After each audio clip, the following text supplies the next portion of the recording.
petty. I've been known to be petty before in my life, and I am pretty fucking petty. And I really don't like when pedophile fucking lion fryer pieces of shit try to say that I'm wrong or whatever. And it's crazy because I actually couldn't find the original screenshot. I must have deleted it. But I'd used it in a previous video. So I went and I looked at the previous video. I took a screenshot of the previous video and I just, edited, zoomed in, and you can see that the Rabbi Ebosh character, the fake rabbi, said it's an act of God, to which he's referring to raping children. That, we're talking about the Talmud and what the Talmud says about children, in that 3 years, 1 day difference. There's the pre 3 years, 1 day, and there's the post 3 years and 1 day. And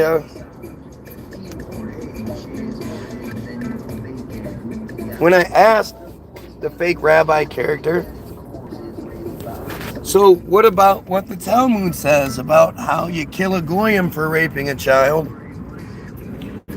But if one of you does it,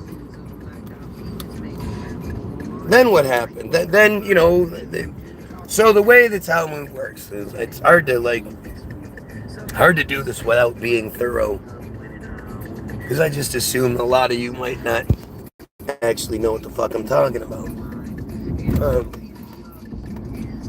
But according to the Talmud, if the child is less than 3 years and 1 day, and a Goyim assaults them, well, obviously they should be put to death.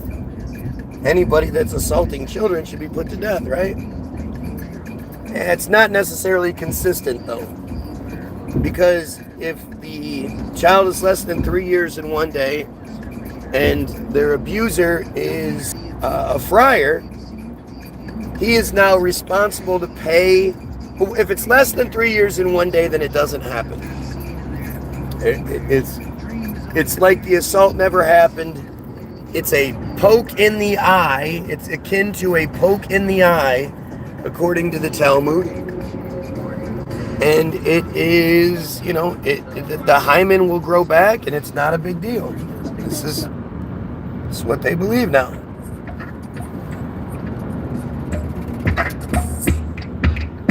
Where is Julie Swetnick?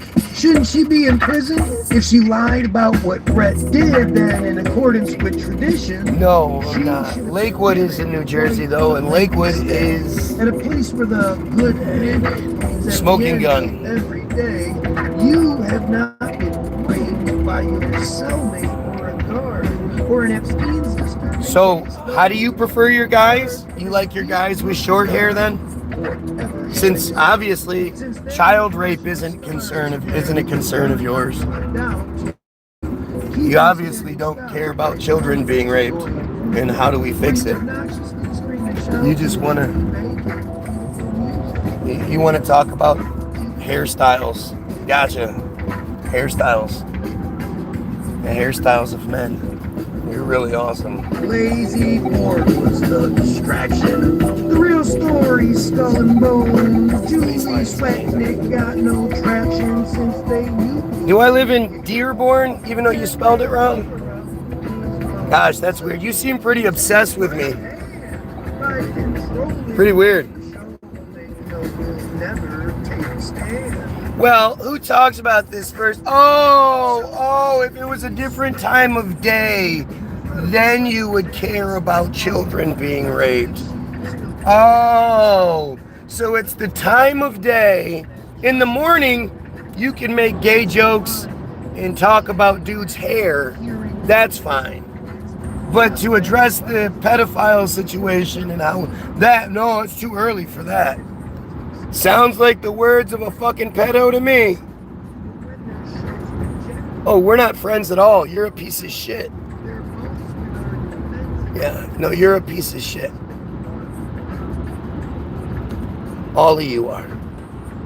All you fucking pedophile pieces of shit who obsess over me are. Yeah, well, I'm not surprised that you would say something so stupid.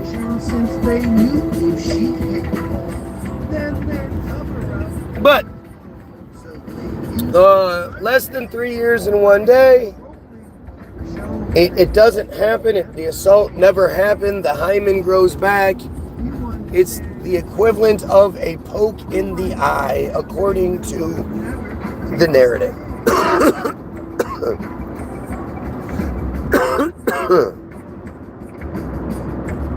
A poke in the eye. That's what the Talmud says about children under 3 years in one day being assaulted by their cult of micro-penises. I mean, there are pieces to the puzzle that make the other pieces, even if they're fucked up, make sense. And maybe it's because of that micro-penis that they say it's like a poke in the eye, you know. No bigger than, I think my finger might be a little too fat, but you know, this is your average friar's penis. Tiny, tiny little schmeckle. And so you have less than 3 years in one day, and then over 3 years in one day. And if the child is over 3 years in one day, and in between 3 years in one day and 12 years in one day, then the rapist is now responsible to pay the full dowry, which is 50 shekels or 100 dinars, to the family of the victim. And now the victim belongs to their rapist, somewhere in between a wife and a slave. Dumbass. Wow, people are fucking dumb. Students. Oh yeah, you can't trust the guy with a ponytail, yeah. Not the guy that thinks it's too early in the morning to talk about pedos. That's the guy you should trust. The guy that has an issue, that's concerned with other dudes' looks, but will tell you he's not gay. If you're not gay, then why are you so concerned with how other dudes look? Like, it seems pretty gay to me, but I'm sure you'll deny it. Cry. Nah, you can't, no. That micro penis, man. They are, it makes them stupid. It makes them just awful. It's such a big part. It's interesting to say the micro penis is a huge part of the problem, but it is. What? How can a micro penis affect you? But you know, in our size worshiping culture, that micro penis. I mean, you saw what happened. Megyn Kelly said that shit, and they lost their fucking minds.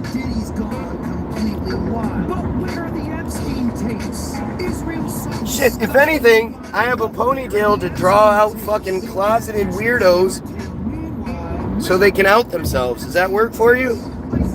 Thank you for falling for it, you dumbass. I guarantee this motherfucker's bald. I guarantee he's bald. Been bald since he was 20-something. They always seem to have the biggest issue. But again, you know, my hair is way more important than children being raped, according to this guy. Which tells you everything you need to know about who he is. Because obviously, Spring Snowman is a pedophile. Right? Let's see. Joined 2 months ago and has 5 subscribers. I wonder who that is. These Israelis are just jokes. All you gotta do is look up his IP. You'll see. He's in Tel Aviv right now. They're just fucking clowns. But between 3 years and 1 day and 12 years and 1 day, they're now responsible for the full dowry, and it creates a slave. If the child is over 12 years and 1 day, more than likely they're betrothed, and now the dowry has doubled. And that's literally it. That's the only thing that happens. Now they just have to pay a double fine. And the adult male who is betrothed to said 12-year-old will just pick a new 12-year-old. He doesn't. They're real big on the woman that they're with not having anything to compare their micro penis to. So if she's had any sort of relations before him, she's tainted, and she might know what pleasure is. Oh look, now he's flying the pedo flag. And he's acknowledging. How did I know that he was a fucking piece of shit, pedophile, metzitzia, Talmudic friar?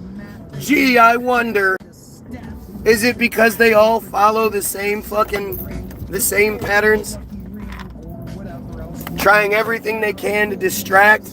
Oh, let's talk about his hair so he doesn't keep talking about the Talmud. If you guys pay attention in the last couple of years, there's that Lev Tahor story about the friar cult that was busted in South America, Mexico, somewhere. 5 kids had escaped, told the police about what was going on, the marriages. I mean, it's not like I don't have a hard time proving my point. And you know that because you see my opposition doesn't even address what I'm saying because they know they're just going to make things worse. Trump is back on TV trial, but where are the Epstein tapes? Oh yeah, Diddy's gone. Look at this shit. Look at this crybaby shit. The Epstein tapes. Israel's so disgustingly vile, but where are the Epstein tapes? They had you chasing. And of course, you always know it's them because they don't say, yeah, we need to stop these pedophilia practices. And I might not agree with you on anything, but I do agree we need to stop these pedophiles. They never say anything like that because they're fucking pedophiles. And when you hear about shit like Lev Tahor being exposed,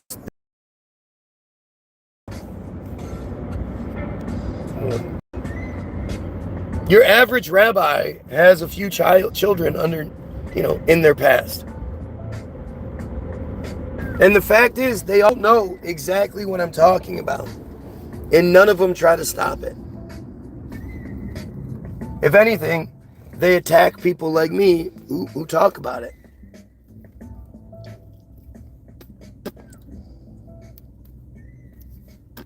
If what they were doing was good, do you think they'd want people to stop talking about it?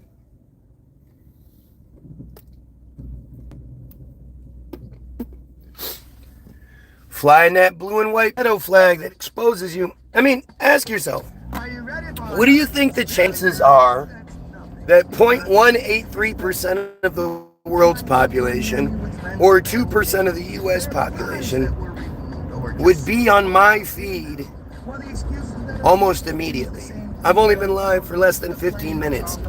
And there are multiple friars here? You think that's just accidental? You don't think that's act.il? Assigning people, directing people to my feed? Giving them their talking points? Because again, they're clearly fucking stupid.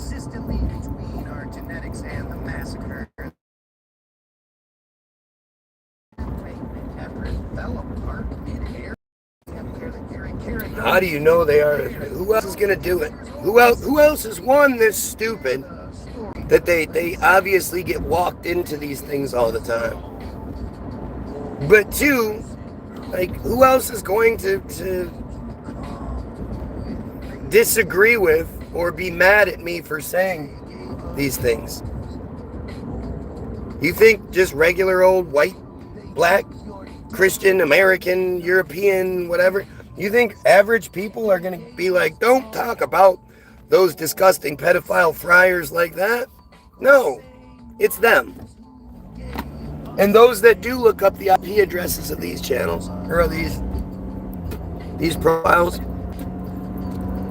almost 100% of the time, be in Tel Aviv or New York, New Jersey, Florida. Yeah, they're disgusting. This is what they do. And the cream allowed to rise and dance and sing the national anthem at their thing. They love to tell him, step and fetch it. He kissed the wall in every ring. The Franklin Federal Community Credit Union was where he was embedded to steal $38 million. But what really got his pork chop credit was being a villain in power. And Gary found the powers that would nuke the entire scheme. Pictures featuring Larry the Coward breaking children's dreams as the sound of those... Guarantee it's better than anything you do. Literally anything you do. Like, my music is better than you breathing, so you should stop doing it. Wow, looks like we've got a lot of really angry fucking friars here. A lot of angry friars here. Crying about what I'm doing. Oh... Look at them crying. Oh. Can't argue anything I have to say, so they just cry and cry. These are pedos, man. They're not out there. I literally say it every day. The number one thing is to protect the Jewish children, and none of them seem to ever want to. And you celebrate Hanukkah. What could be the Hanukkah of celebrating Hanukkah? This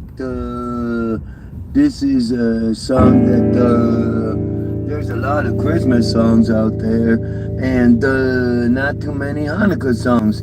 So I rewrote a song for all those little Jewish kids who don't get to hear any Hanukkah songs. Here we go. If you wear a yarmulke and you celebrate Hanukkah, what could be the Hanukkah of celebrating Hanukkah? Hanukkah is a celebration of circumcision. The Maccabee Revolution was one awful decision. When you start to notice that they all seem to be cult members, here's a list of people who are Jewish that are ritual sex offenders. Clearly Donald Trump lights the menorah. That's why he's so revered by the chosen diaspora. Guess who ate blood libel as her son pulled off the car? A dirty rat like Bible, no one less than Hitler's mom. Biden doesn't have to be Jewish. Be a Zionist.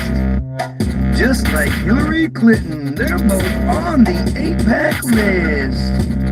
You don't need to look too hard to find the snake that's in the grass. Netanyahu, Bezalel Smotrich, and Ben Gvir can kiss my ass. All terrorists. Guy Williams, not a Jew. But guess who is Jeffrey Epstein? Robert Maxwell, number 2. Fake deaths. 85% of Congress is under Israel's control, which is why they're never honest when it's time to pay the toll. Some people think that it's a slur and we should cower to say 0.183% has all the money and the power. There are so many Jews controlling Hollywood, so it's no wonder actors say that all that fame's not really good. Everyone and their mamakas know they're who's dropping bombicas.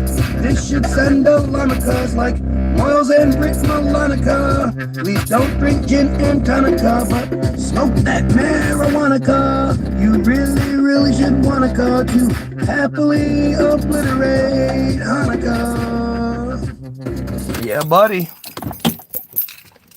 Again, how do you think, what do you think the chances are of all the countries in the world, of all the this, that, and the other, that I can call these pieces of shit out by their comments? And why would What I do doesn't matter. I do sucks. All these negative things, yet how many of them are admittedly here on this feed right now crying about what I'm doing? Was that Tool? Yes, that was Tool. I heard No, it wasn't. It wasn't? No, it was the Hanukkah song.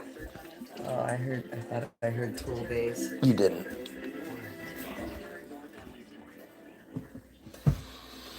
Oh, they're so disgusting. They're just so disgusting, and they know it. That's why they don't want you doing it. Oh, your family hates you. Oh, now my feelings are getting hurt by these desperate friars. Desperate friars. How come you guys are avoiding the metzitzia conversation so much? Why don't you just make everyone understand that you're not the pieces of shit I say you are? And explain to people why cutting and sucking on baby penises is okay. Why we shouldn't do an investigation into Naomi Elkins and expose the soul correction ritual that killed her 2 children. Unfortunately for them, the Goy asked too many questions because when things just don't make no sense and we notice misdirection, we tend to call out the infection with... Look at how they cry and cry and cry. Oh, look, the Friars want Dan Bilzerian to win. What a surprise. I've been telling you this the whole time. Dan Bilzerian is just as bad.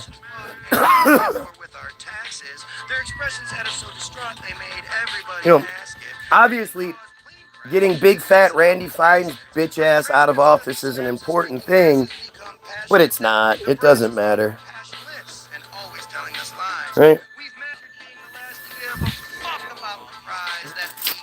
What's wrong with Dan Bilzerian? Gee, says the obviously fucking Friar profile is now saying what's wrong with Dan Bilzerian? Isn't it interesting how he has so much support from the Friars? Shouldn't they be angry about him?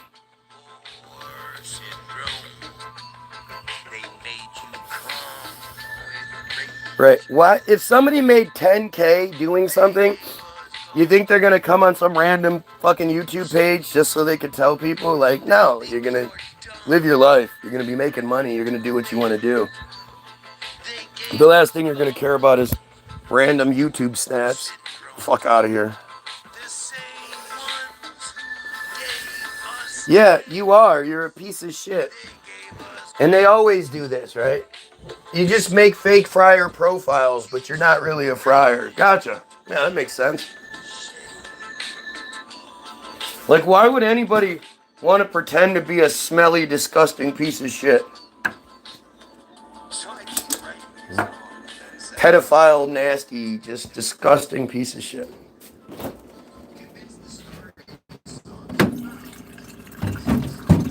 You know, we're talking about, like, this isn't...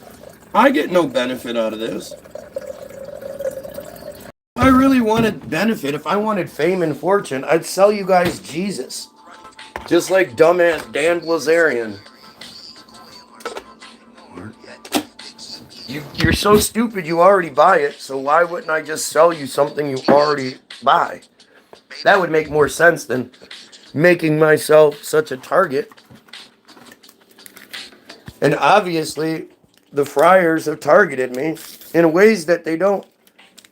Like, you see milder versions of it on other people's pages. I'm telling you, I don't really watch a lot of other people.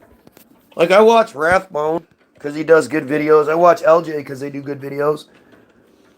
But you don't really see their live comments. The way Rathbone has it set up, you can't really see what's being said. But I watched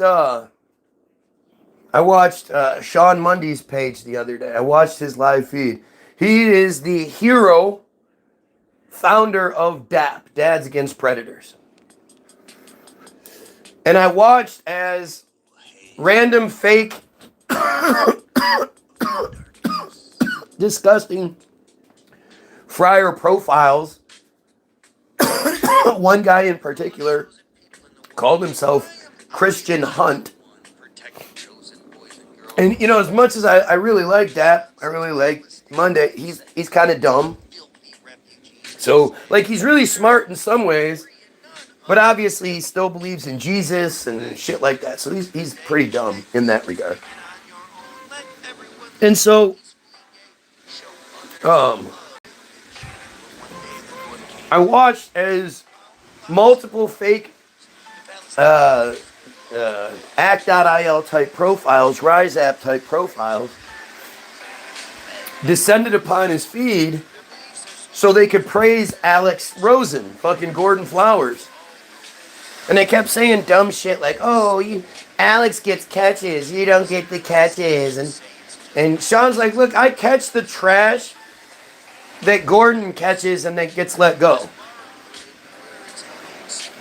You know, they know that if they get caught, they can get put on the registry and it's not going to matter. Especially when it's them. They know that well, they know they're not going to get caught, first of all. But if they do, they'll just get sent to Israel and they'll be fine. You know, everything will be fine for them in Israel because Israel is a pedophile haven. Like, if you look up the amount of registered pedos in Israel, it's the whole fucking map lights up.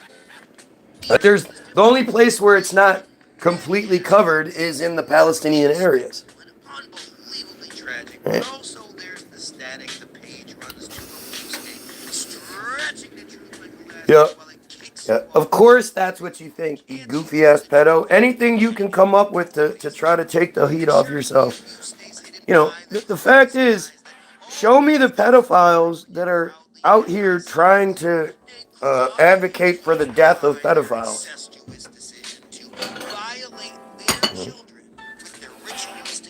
I mean, it's just so stupid that this is all you can come up with, because you're definitely not out here condemning pedophilia. Notice how your Randall profile doesn't say, fuck yeah, we should kill those pedos. But they don't say shit like that. They just say dumb shit. Like the guy that obsesses over killing them must be one. That makes so much sense. And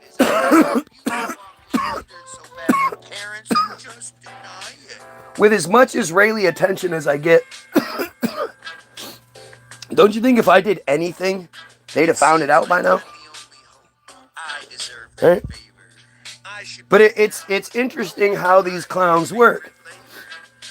And just like with Sean Mundy, because I guess Mundy must be one too then, right? Because he's out there doing the pedophile hunting. So that means he does it too. And I guess Alex is too then, huh? Your boy Alex Rosen. They're so obsessed with it.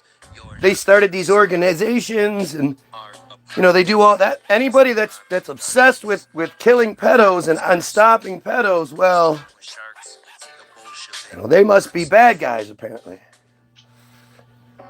But you saw all these fake profiles coming through, spamming comments, you know, really outing themselves. And I'm trying to tell Monday, you know, but it's hard to. Because it sounds so much like conspiracy theory. Oh yeah. But when you break it down, you go, do you really think Israel isn't, you know, controlling social media and sending out bots and all that? And if you don't think so, well, that's where the evidence comes in, right? That's when evidence like act.il and Rise app come into play, and you can see it firsthand. It's just, it's not even like a joke, right? It's embarrassing that it can be so fucking obvious and still have so many naysayers. But that's what we're here to do. We're here to fix that problem. You know, we're here to fix the pedo problem. And so fixing the pedo problem comes through exposure. So first and foremost, we will just real quick, for those that don't understand, act.il completely locked up Wikipedia page. With all of the chosen people in the world, Is a social networking service used by its supporters of Israel to oppose online, quote, anti-Israel content such as the BDS. It's an online propaganda campaign and, quote, a virtual situation room of pro-Israel experts. This is the part where you really have to pay attention. Act.il directed its users to missions, sent its users. It has a 40,000 plus user base, 40,000 plus little scabby worker bees out there running the programs for him. 40,000 plus. Sends their little 40,000 plus worker bee to missions to like, comment on, and share pro-Israel material on social media. It also asks users to flag, report, and respond to criticisms of Israel. Users were guided on how to respond, which might entail writing a reply using the provided talking points. Because, again, we're talking about a bunch of inbred fucking friars. If you think they're going to be smart enough to be able to handle this shit on their own, you don't know them very well.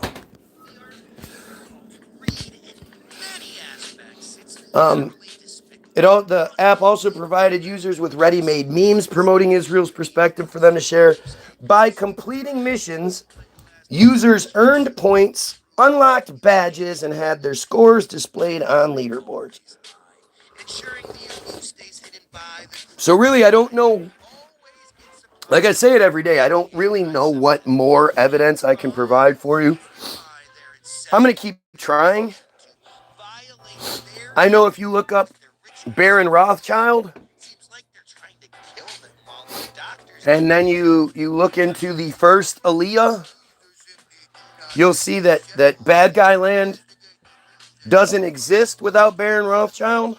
That seems to be something they really don't like us talking about. But I want you guys to, we're going to talk about something a little different here. Talked about this before, but it's been a minute.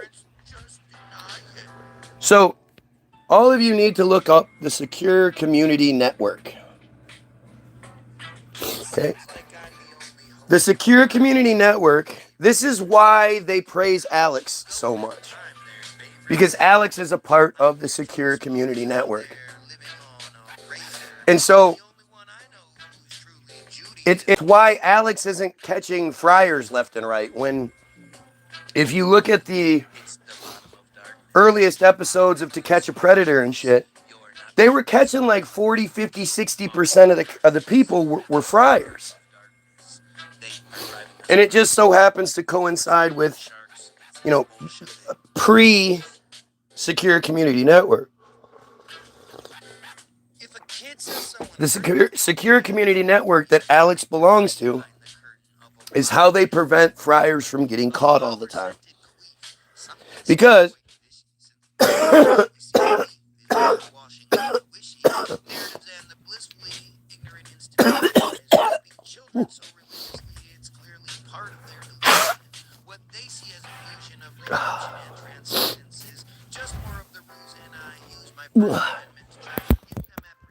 the Secure Community Network is a friar security organization in North America.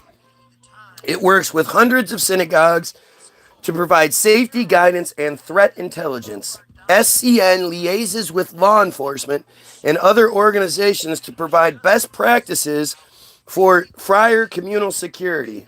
SCN is also a 5013C nonprofit. Go figure. Has an average revenue of $15,561,389 with expenses of, $14,561,000 with expenses of $14,443,278. This is back in 2022, of course. So none of these numbers are accurate. Interestingly, whenever it comes to anything friar,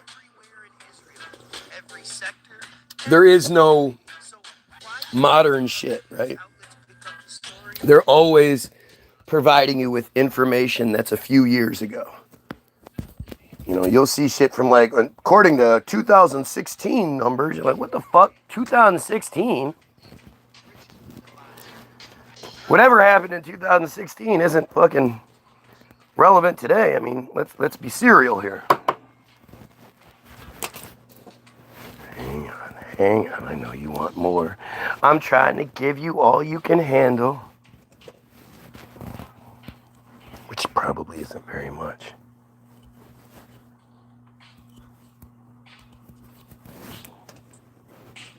How many of you have heard of library cards? If you haven't yet, The Secure Community Network, created by the Friar Federations of North America, the JFNA. What is the Friar Federation of North America? Listen. the actual purpose of Bell's One Tell is how they keep on mentioning. The Friar Federations of North America, formerly the United Friar Communities, is an American friar umbrella organization for the Friar Federation system, representing over 350 independent friar communities across North America that raise and distribute over $2 billion annually, including through planned giving and endowment programs to support social welfare, social services, and educational needs. $2 billion annually distributed among this small-ass community.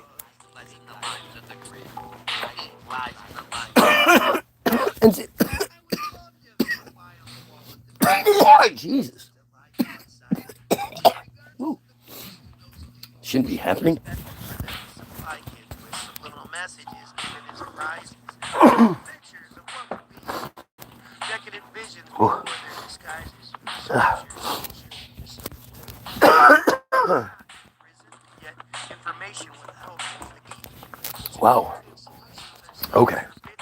When they tell us we're free. You know, again, this is evidence. So when you look at the crybaby comment section, trying to do everything they can to distract from what I'm saying, notice how they're not going to provide you with any evidence. You know, if you can prove anything bad about me, like I've said for years now, just make the Guy Williams Sucks video. Just make a video about, you know, where you're doing what I'm doing, where you're talking to the camera, and you're telling everybody what a bad guy I am and what I've done and blah, blah, blah. And we'll go from there. Unmasking the wrapping, distracting the bull that's actually acting on trapping the bull. Something in suckers, something well-dropped. Cracking the trapping that just crashes the future of liars inspired to use to buy knowledge. Why are Yeah, buddy. compromised, fighting the light despite being in darkness? Their Yeah. cards are I use Wikipedia because it's their source. It's what they want us to know. If you can find me a better all-around general source, I'd love to see it. But, you know, this kind of shit, this might not be the truth, but it's the truth that they want us to know. The Friar Federations of North America and the Conference of Presidents of Major American Friar Organizations in 2004 is we're talking about the Secure Community Network, is the quasi-official umbrella security agency for the American friar community. It has the broadest mandate of any organization that specializes in providing security for friar facilities. The SCN replaced the Anti-Defamation League, the ADL, Belch, as the principal clearinghouse for friar security issues, though the ADL still trains law enforcement in identifying threats. all places is the best resource available to see it. Everything is swell, thanks. The aftermath of the Pittsburgh synagogue shooting, which is as fake as it gets. Clearly, the synagogue shooting that we all were told did not happen.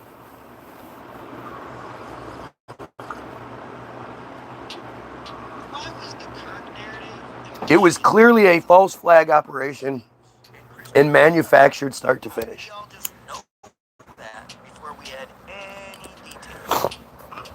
You know, talk about like Jeffrey Dahmer and Charlie Manson, who never actually killed anybody. And like all these old killers, these bad boy killers who killed, blah, blah, blah. Robert Bowers Jr. committed the deadliest synagogue attack, the deadliest friar attack in United States history. And not one media organization, nobody is interested in what he has to say. Nobody has tried to do an interview with him. Hey, you're going to be here and post your dumb shit, right? Sharia law is coming to America. Sure. Hey, what about your post yesterday about how, when children become the age of 12 or when they start showing signs of puberty, that makes them eligible, to be raped by adults without it being a problem. Weren't you the one exposing the friars yesterday?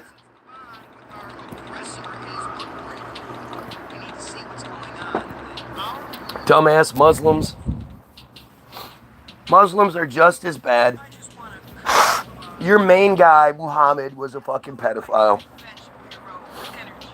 And if you're a Christian and you're like, yeah, Muhammad was a pedophile, sure, you got nothing to say. Mary was 12 when she was pregnant with Jesus. And Joseph was at least 50, but closer to 80 or 90.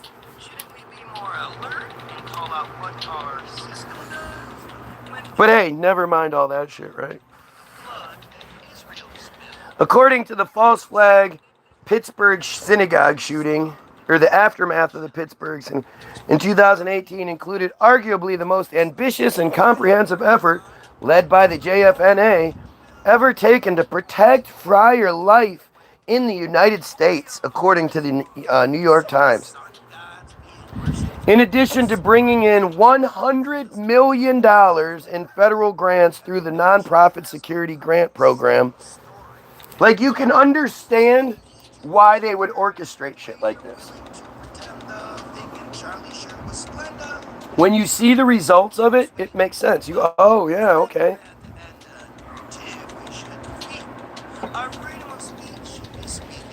Right?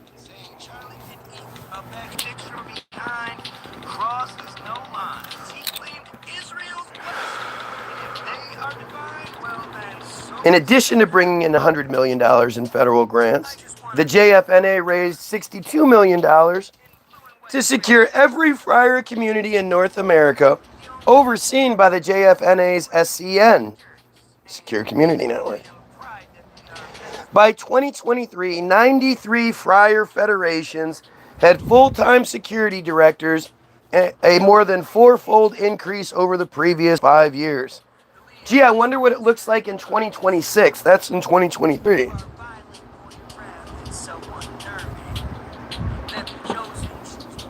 The fact that you keep spamming just proves you're a moron.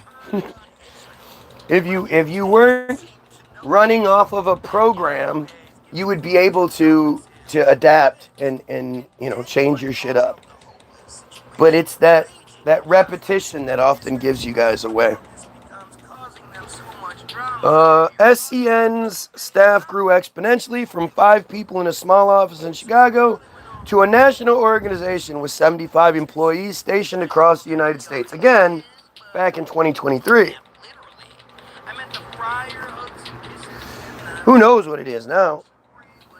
SCN analysts, many with backgrounds in the military or private intelligence, monitoring the internet for social media for threats to prominent friars, synagogues, community centers, and schools. Oh, I hope they all fucking burn down. Fuck them all. Kick them the fuck out of here. This country needs to be friar free.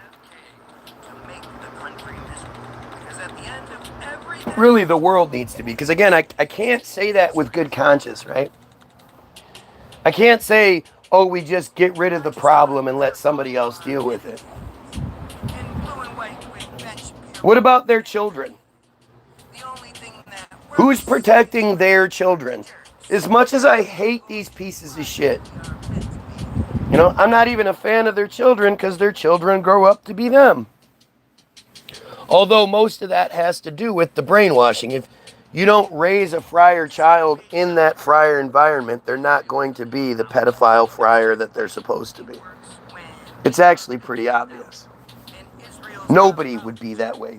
Their whole thing is just so disgusting. Nobody would ever choose to do that. Like if you weren't forced into it, well, I shouldn't say nobody. Nobody without pedophile tendencies, I should say. The SCN provides assistance to friar communities with hiring security directors, provides best practice materials, and gives security advice as needed. If you guys even remember the fake Bondi Beach thing, yeah,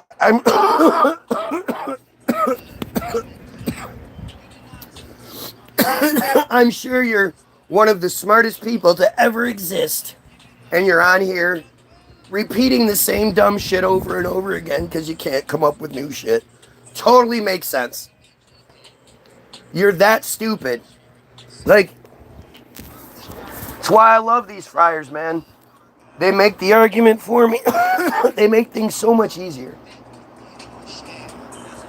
It's why I don't block these pieces of shit. You know, if I allow them to talk, they out themselves. It's pretty obvious. SCN is the friar community's primary point of contact with the federal government on homeland security issues, sets national standards, and assists small friar communities that lack capacity and resources. Again, the beach thing that has completely disappeared. Interesting how when it started to come out that they were associated with the IDF and that everything seemed fake, they didn't double down and be like, no, this is real, look. It just disappeared. Just like it always does. It disappears when they can't, you know, when we start figuring shit out. They just provide us with a new distraction. Oh shit, they're figuring this one out, you know. Do a shooting, do a fire, do a whatever. Oh. Now we've got every virus in the world. Really strange. Hey.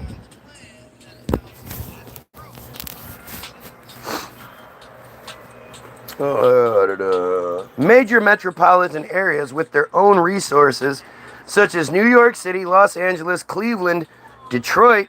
Ooh, I want to know where the Detroit branch is. And Boston formed independent security initiatives like the New York-based Community Security Initiative (CSI) that report directly to local friar federation and partner with the SCN.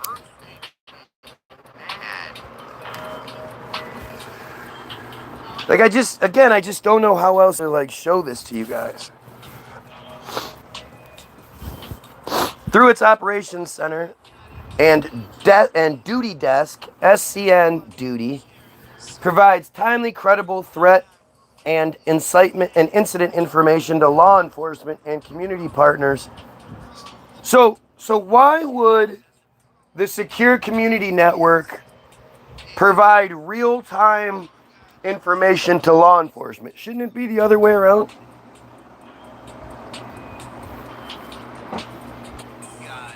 If you're watching, don't forget to like, share, sub. Seem to be censoring my shit be heavy today. Forgot to share. So we're going to share real quick. So I don't care if you stay or not. But I'll be right back. And one more time. Oh, great. We got one of the worst pedophiles here now. He's seriously one of the worst. Yeah. This guy is easily one of the worst pedophiles there is. He's already admitted to raping children himself. He's already admitted that he went through it himself. You know, he's been on both sides. He's admitted to being an IDF baby killer. Like, he's already admitted to some really awful shit. Whether it's true or not, you never know, because they're friars and all they do is lie. But, oh look, another fucking fake religious piece of shit pedophile. Go fuck yourself, you other version of the pedophile. Ouch.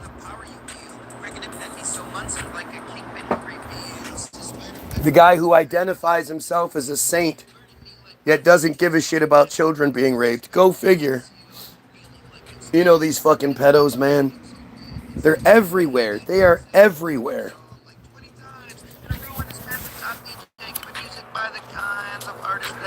And the serious profile is such a coward. He uses a fake identity and all that. Because he knows if people knew who he was and had access to him, they'd kill him. At least they should. You know? All of these pedophiles need to be killed. Killed. Like, not... I'm not being... hyperbolic or anything. I mean it fucking wholeheartedly. People that are as admittedly bad as serious, they need to be eliminated immediately. I don't recall. Yeah, you do. You do, you piece of shit. And again, nobody would ever believe anything you say because you're a friar. Friars are liars. It's that simple, man. Lying pieces of shit.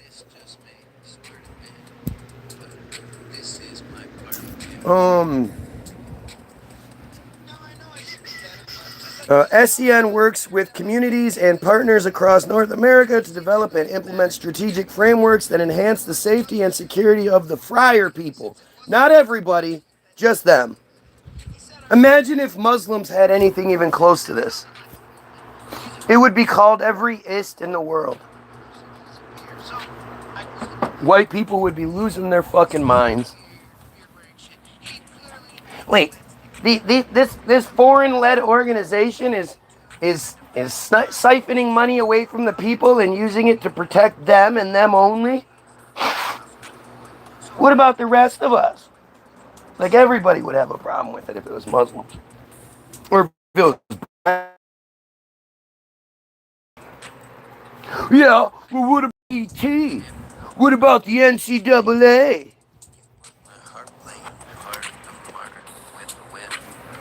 Yeah, those weren't a necessity or anything.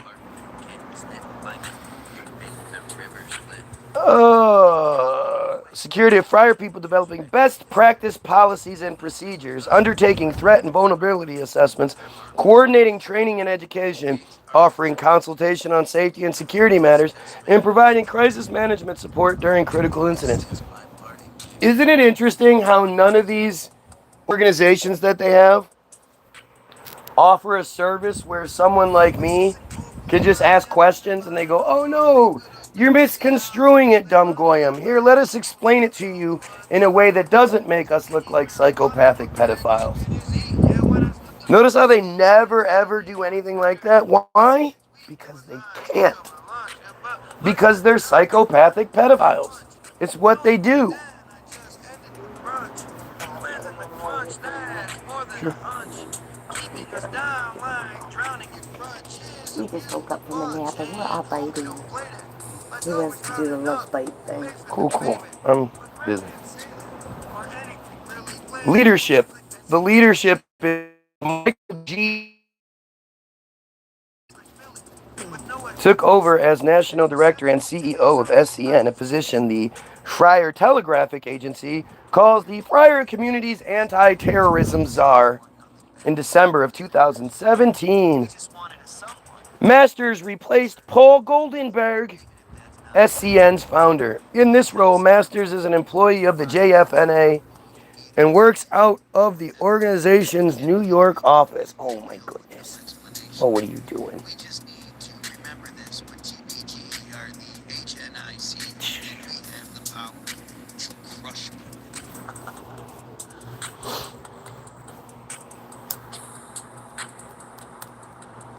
See what their activities are. SCN works to help the various of the United States to work with the FBI, state and local law enforcement partners.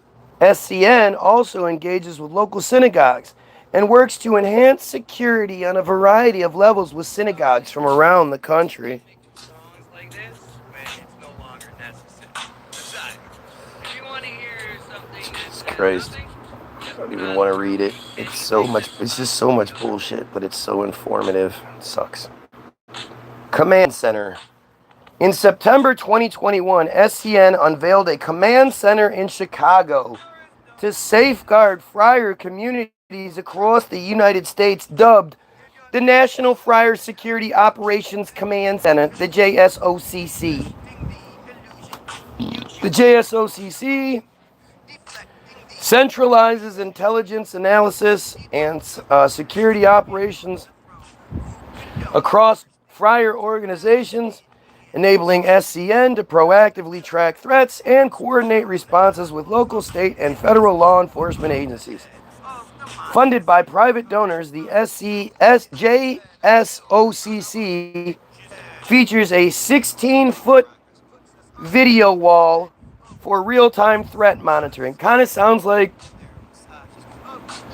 the goofy shit they show you on TV when it's the, it's NCIS or whatever it is, where the wheelchair person walks up and just clicks play and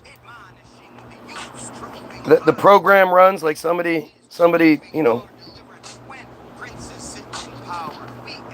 animated and put it all together. Oh, there we go again. Gay Williams. Ooh, ow. Mr. Super IQ.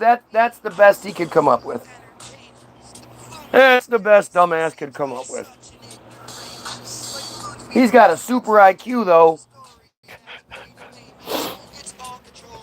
I absolutely hate everything about you. Why would I stop the hateful language? You disgusting pig pedophile pieces of shit all need to die. What the fuck are you talking about? Stop talking. Of course. I advocate for the elimination of your cult. Why would I stop talking about it? You pedophile piece of shit weirdo, you. With your Mephistophelian ways.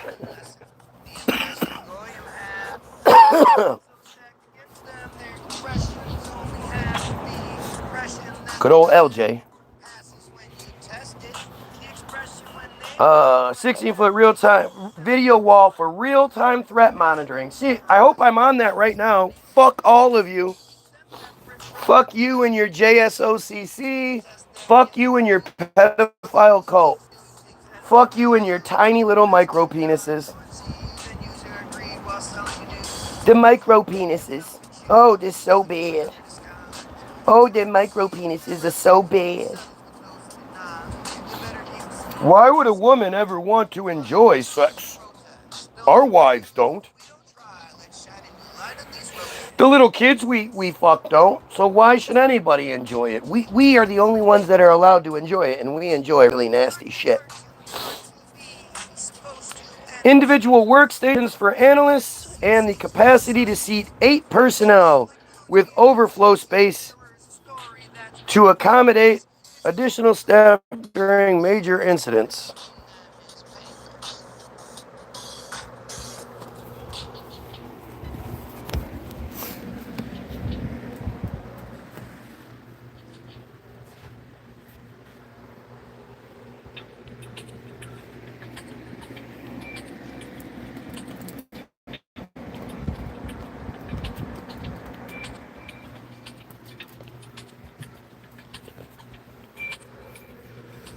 What are you talking about? Destroying this friar cancer that's plaguing our society? Should seem pretty obvious, especially if you just shut the fuck up and listen for a minute. Overflow space to accommodate additional staff during major incidents. The command center operates 16 hours daily with the potential to expand to 24/7. That's how much they know that we're waking up, right? Like the one thing that this article and Rabbi Shmuley and all the other jackasses out there will never talk about is the why. Why does everybody hate them so much? And they don't talk about it because they know, like, anybody with a fucking half a brain should hate them. You should. If you know what they do and what they're all about, unless you're a pedophile, then you should absolutely hate these pieces of shit. From the Talmud to metzitzia to soul correction to their bar mitzvah, bat mitzvah, ritual marriage bullshit, like, it's all pedophilia. All of it. Yep, schizo. Hey, you didn't get the message? Dude, you're not supposed to say schizo. It gives it away too much. Remember? How come nobody's told you this? We've already exposed schizo as being one of your act.il talking points.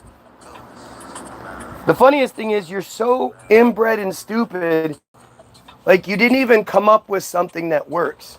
Like nothing about me is schizo. You could say delusional, or you could, run with your, they were using the Dunning-Kruger thing for a while. You could go with those might make more sense, but schizo, I mean, I'm not talking to voices in my head and shit like that, right? So it shows just how stupid you piece of shit friars are, right? You're fucking pedophile piece of shit. You're disgusting. And the fact that you think mental health is such a funny thing, such a funny joke, to make mental health comments about people you can't debunk. I'm literally reading to you what you guys want us to know. And because there is no debunking it, you have to go with, the original program, which is auto-emancipation, and says, tell them they're crazy. Anybody who doesn't agree with friar supremacy, it has a psychosis, has an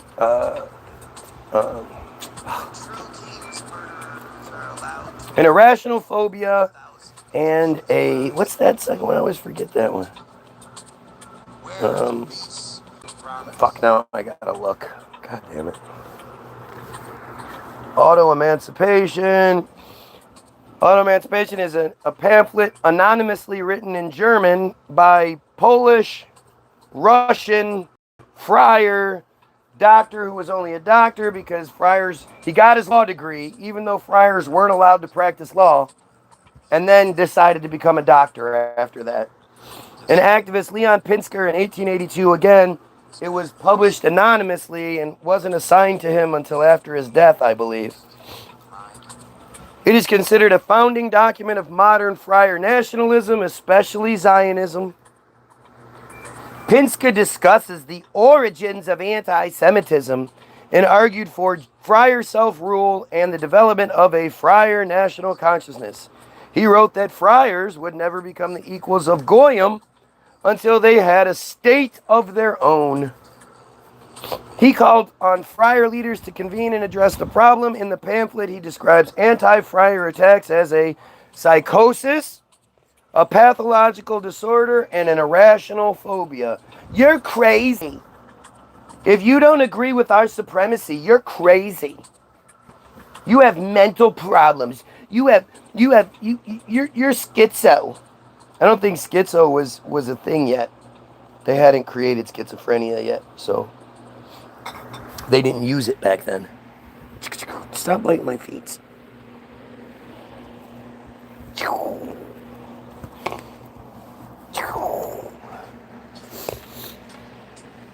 Sorry, guys. I have a little one that's more important than you. Shine, shine, shine. Whiplash, girl, child. Come to the bell. Kittens are the cutest thing ever. Strike.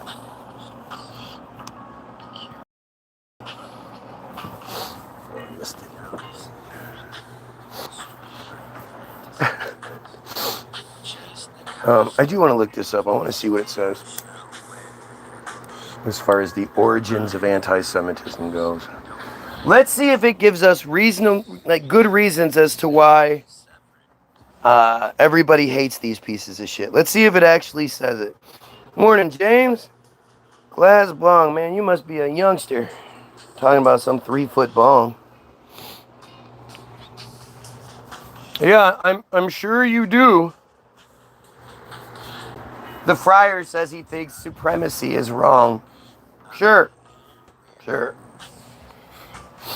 The history of anti-Semitism, defined as hostile actions or discrimination against friars as a religious or ethnic group, goes back many centuries, being called the longest hatred. It even has a name. Come on. Oh, it's the longest hatred. I mean, it just seems so ridiculous that why people hate you isn't important.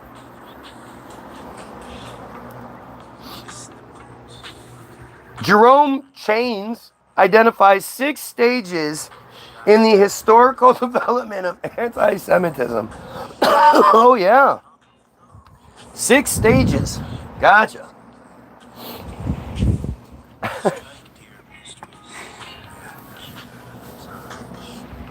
Just think, we were so close to outing and annihilating them by the 80s that they had to come up with Satanism just to keep themselves hidden.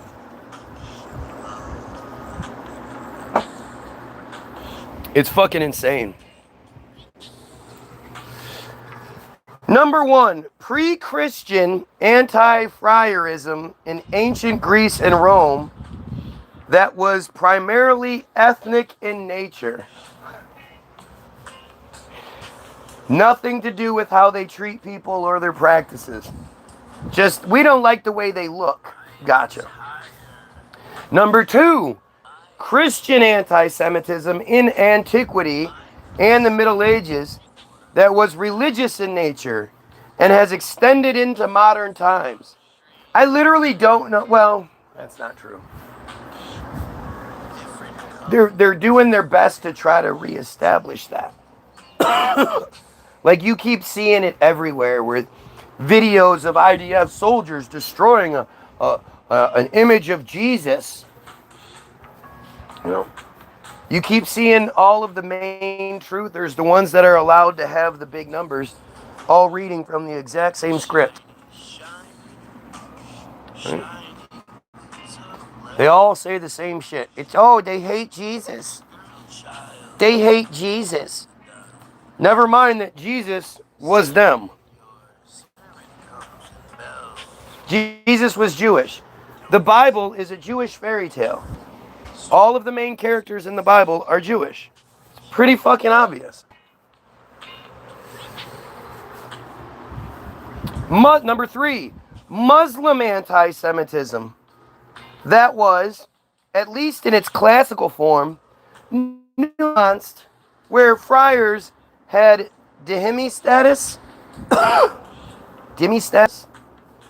Number 4, political, social, and economic anti-Semitism during the Enlightenment and post-Enlightenment Europe that laid the groundwork for racial anti-Semitism. Isn't it amazing how they have, like, it's just like when you tally up the numbers of Palestinians they kill each year. They'll be like, 385 Palestinians were killed this year, along with 150 during Operation this, and then Operation that killed another 275. And you're like, wait a minute, so that sounds more like 700 people, right? No, it's 385 people. And then others were killed in other things. But they were Palestinians killed by Israelis, right? Yes, but they weren't, those were in operations. Those weren't just people being killed because they like killing people, which is,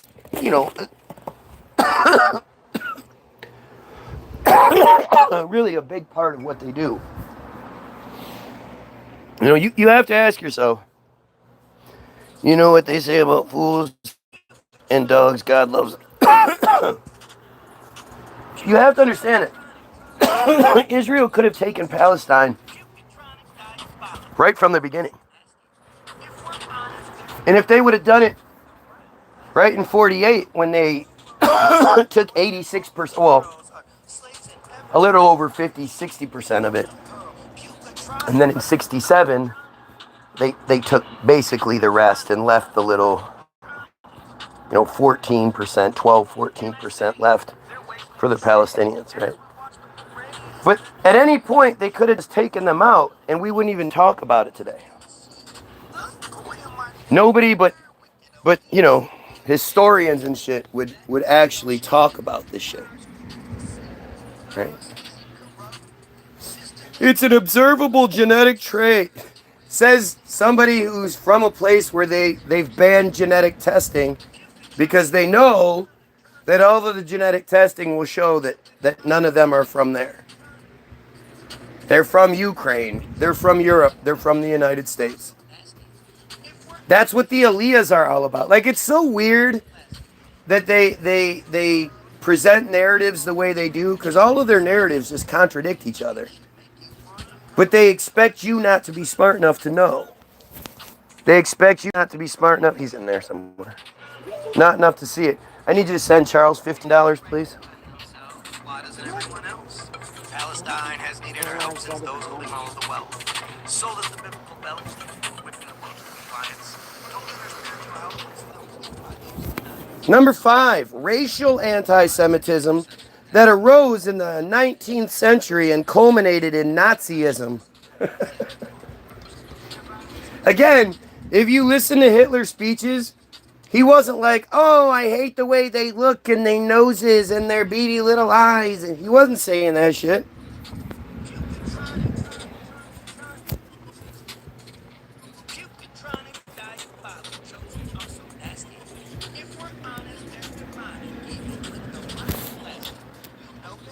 Right? Like, it's just insane how this whole shit works. Number 6, contemporary anti-Semitism, which has been labeled by some as new anti-Semitism.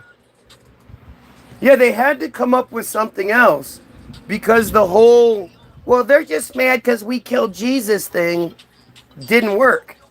And as I was saying, if you listen to Hitler's speeches, the translations, he's talking about how they're invading the country, they're lazy, they're entitled. I mean, Israel is supposed to be a utopia for them. It's not just a land to call their own. If they just wanted the land to call their own, then they would have moved to the Jewish Autonomous Oblast in 1928 when that shit was made for them. Russia saw everything coming and was like, hey, you don't need to kill all those Palestinians. It's really just about a land to call your own, right? Well, here, this is 3 times the size of Palestine. Nice mild climate. No Muslims around you to supposedly put you in danger. But Rothschild had already come in by then. It was too late. Rothschild stepped in 1883. First Aliyah is 1881. The auto-emancipation pamphlet is 1882. And 1883, Rothschild steps in. Because they were failing. They were dying. That's where the proof comes from. Not saying that a nice one's grows, but men and women both have. But this is all just going to be like, it's never about because they're awful people who do awful things. Because they're a supremacist cult who takes a cancer that just destroys anything that they're a part of. They're not going to say that shit. Chains suggest that these 6 stages could be merged into 3 categories. Ancient anti-Semitism, which was primarily ethnic in nature. Again, do you realize how stupid that sounds? They just didn't like them because of the way they looked. If white people were like, yeah, I just don't like black people because I don't like the way they look, that would be one thing, but they never say that. You know, white racism has a huge to do with the whole dick size thing. You know, when you have every advantage in every category, but at the end of the day, the little slave boy, the little pool cleaner, the guy with nothing can come knock the shit out of your girl ever, you know, much better than you ever could. That fucks with you. That fucks with that mentality. And that's where that comes from. Even though it's not true, not all black guys have big dicks. There's truth to it. But again, nobody addresses that part of racism. Because I guess that would just be too sensitive. You've never seen somebody come on here and be like, yeah, obviously white people are mad because of the little dick thing. Their women keep fucking black guys. Like if you ask women, talk to women about it, right? Ask women, who are the most racist people that you've come across in your life? They're gonna say it's the white guys with the small dicks. More than anyone else, it's the white guys with the small dicks. And the white guys with big dicks, they're always the most tolerant. They're always the ones that you know, don't mind gay people and don't have any racist shit about them. It's just how they do. Because they don't have that fear that your average white guy has.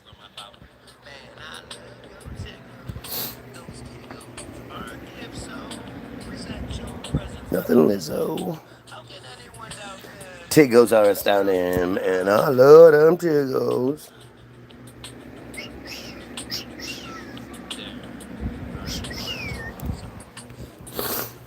Oh, I'm trying to get my peoples here.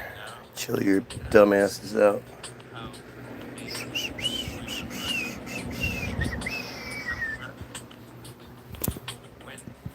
Whoa!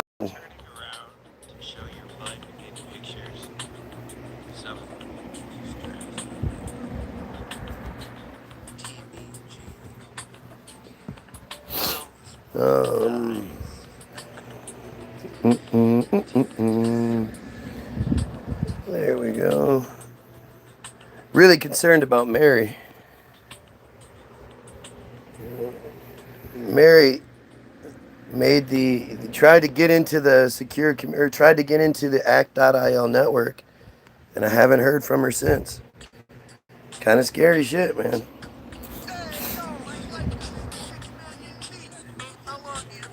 Gotta send these goddamn things out, because everybody that says, hey, I want notifications, this guy is live. Nope. They don't get shown it anyway. Oh.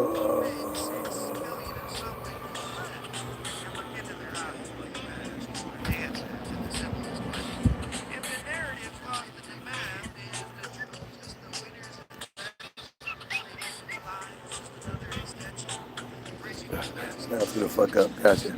Alright. You don't even look white to me. That's weird. You look Mexican or Italian. Okay. A name like Dixon, that sounds pretty. No, he's talking about me, goof.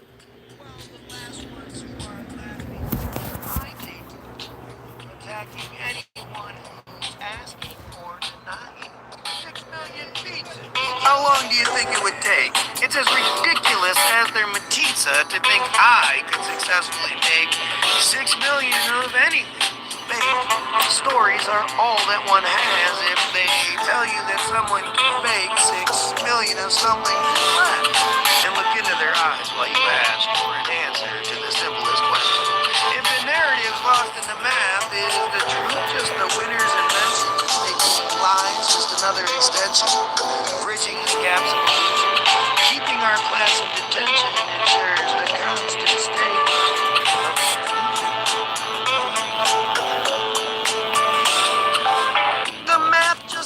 Mathing, so you're lying. You act just like you're grasping bottled lightning, while the last ones who are laughing push the pie thing, attacking anyone who's asking or denying. The pizza is because it's not one person behind that feed, James. Keeping you in Understand, each of these profiles is a profile that is operated by who's ever in the media room at the time.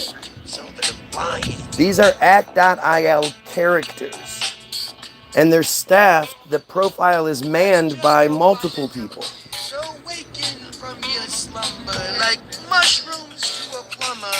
You need to grow up. You know you work like lumber. Choose wicked smart. Oh, you don't let somebody else calling you out, you dumb friar. Like, if anybody questions seriously why I do any of this, you can see it. Look at how fucking dumb they are.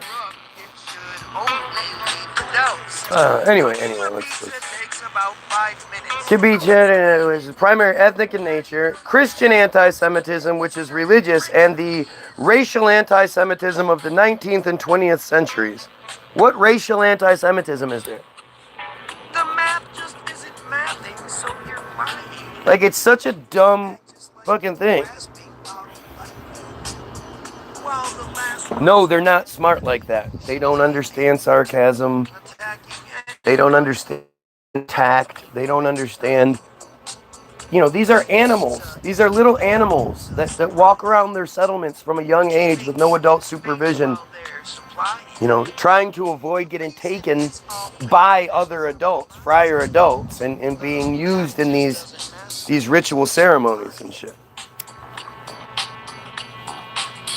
So if I ended up succeeding with my 6 million pizza goal, would you say it's lies or cheating? If I said I paid the toll in just 4 years, would you be troll or would you worship every word?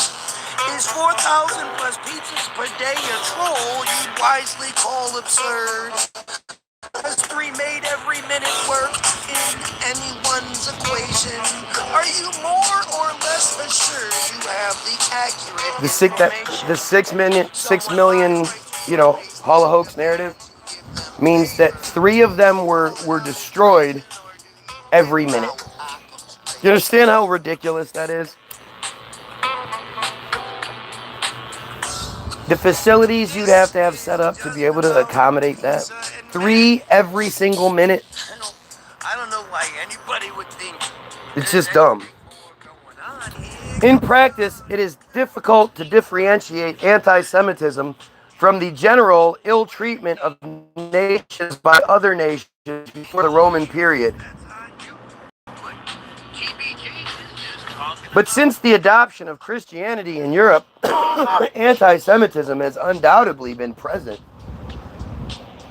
It's so delusional how they associate it with Jesus. And how they've made that whole thing work, really. It's just, it's delusional. The Islamic world has also historically seen the friars as outsiders. Invaders, actually. They are invaders. They have been invading Palestine at the toll of around 10,000 people per year since, you know, the 1800s, 1880s. It's been an invasion.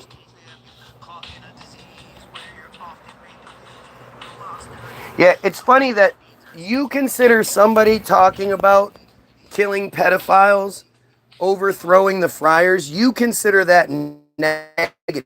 That just shows you what piece of shit you are. Right? There's nothing negative about what I'm talking about. I'm talking about positivity, man.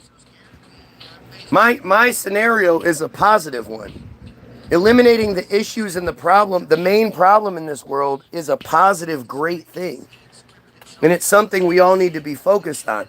That's why they dress up in so many different outfits and try to come at me from so many different perspectives. Well, they're coming at you. They're not actually, they know they're not going to trick me or change my mind. They know that. So they're hoping to speak to those that are watching and they might be on the fence about something, or they might be, you know, this is pretty extreme. So they might be, well, what is this guy talking about kind of shit? But then they send out one of their dumbass pedophile fucking saint characters to be like, oh, I'm so concerned about you. I'm so concerned. you're talking all this negativity. Who thinks it would be negative to kill pedophiles other than the pedophiles that would be killed? Yeah, my blood pressure must be through the roof. That's why my veins are all popping out and my pulse is super high and yeah. See what I mean? The pedophile priest knows that he would be a target. So he knows that, like, even though my focus is mainly on the friars, pedophiles all, doesn't matter what dumb cult you belong to, you don't get away with pedophilia. And he knows it. That's why they're so scared. But again, that's not a real priest. Get the fuck out of here.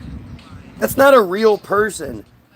This is just another act.il fucking character, man.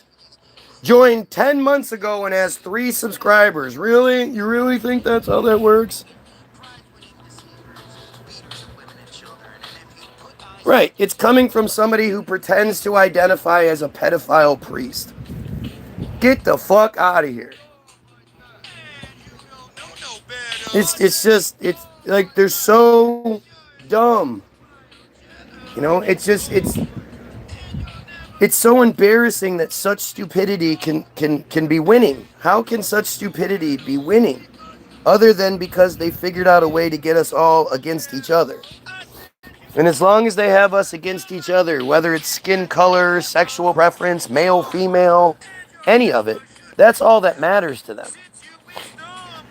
They don't care about specific goy. We're all just goy. Anything that isn't them is goyim. Cars, you know, trees, cats, dogs, cattle, us. It's all goyim. And goyim is there to service them. Oh yeah, you have another channel. Sure you do. You know, because YouTube's all about letting people with the same IP address have multiple profiles. Yeah, that's how that works.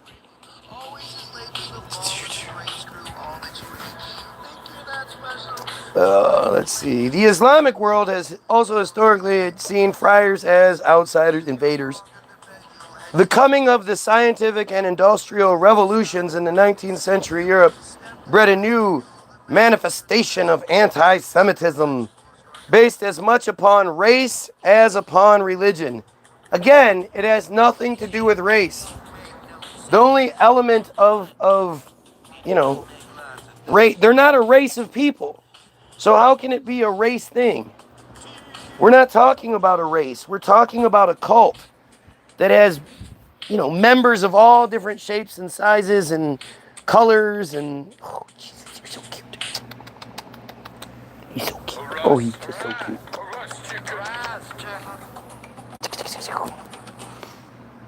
He wants to play right now, and I'm being a bad dad by talking to you.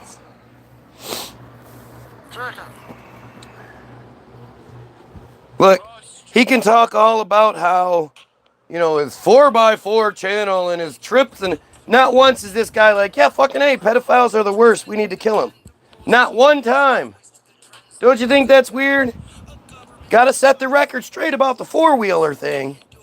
4x4 thing. But doesn't care if we keep calling him a pedo. Hasn't once been like, I'm not a pedo, I'm against it. Nothing. He'll say something stupid now.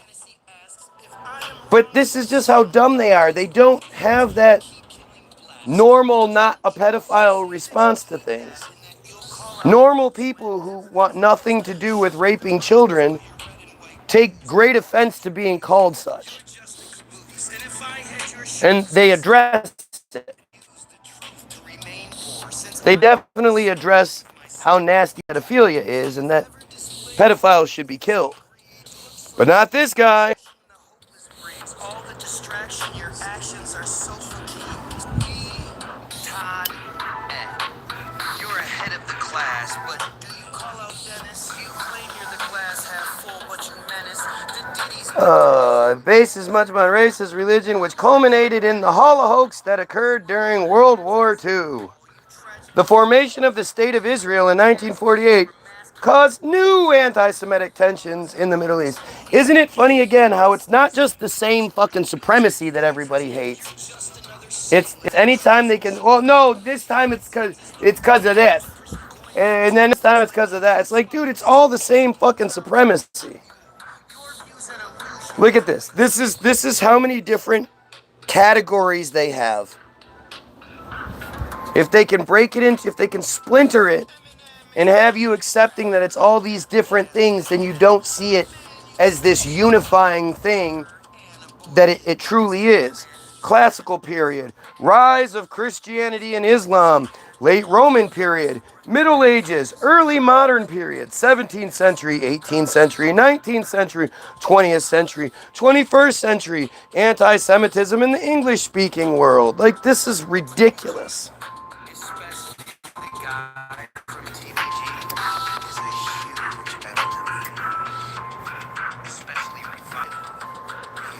Let's see.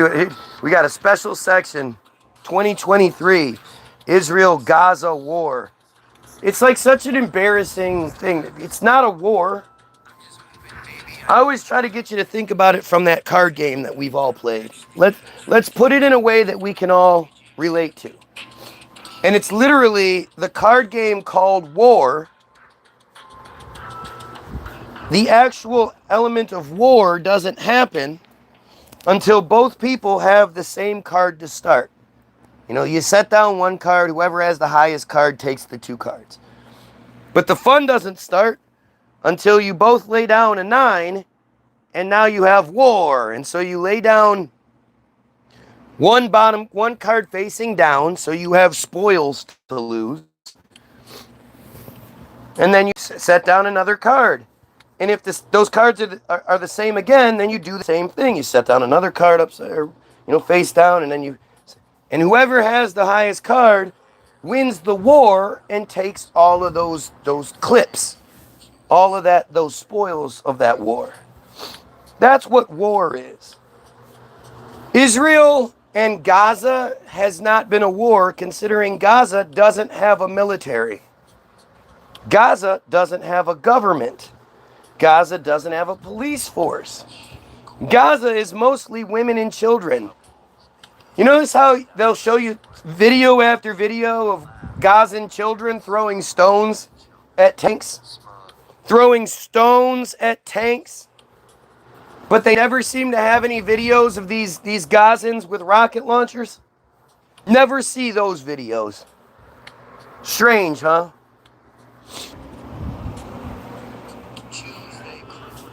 I feel so sorry for the poor Palestinian people.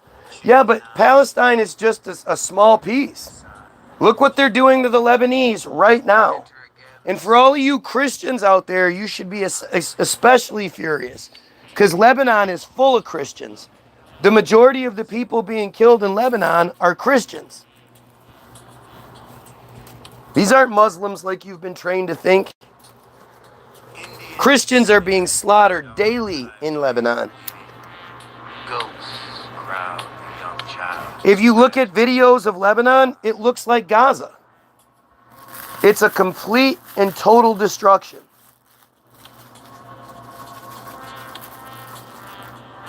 It's a complete and total destruction. It looks just like Gaza, where you have building shells and everything else is just blown to bits. And Israel can't show you a single video like that out of Israel. And it's not because of the Iron Dome. The Iron Dome is not real. Iran has proved the Iron Dome isn't real. If anything, Iran is working with the United States and Israel. It's all just part of the scheme. While we're all distracted by war, while we're all distracted by Epstein, they're building up the data centers and they're building up the ICE detainment facilities.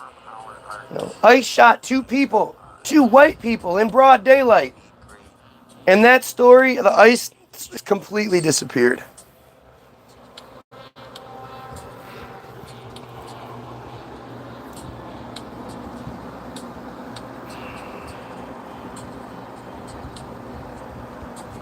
When true kings murderers are allowed to roam free, 1,000 magicians arise in the land. Where are the feasts we were promised?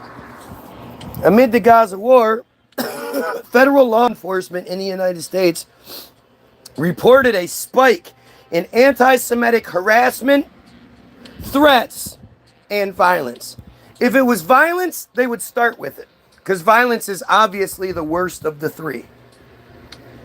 But because it, the majority of what they consider anti-Semitic crimes, all these anti-Semitic incidents that they talk about, all that, first of all, they have a hotline that anyone can just call and be like, somebody said something I didn't like. I saw that guy say that thing to Rabbi Shmuley, and that was an attack on me too. And anybody that reports that they saw it, that now gets chalked up as a separate attack. And so by the end of the year, you hear these narratives like, oh, there were 3,000 anti-Semitic incidents in the United States that year. When really, 2,998 of them are somebody said something.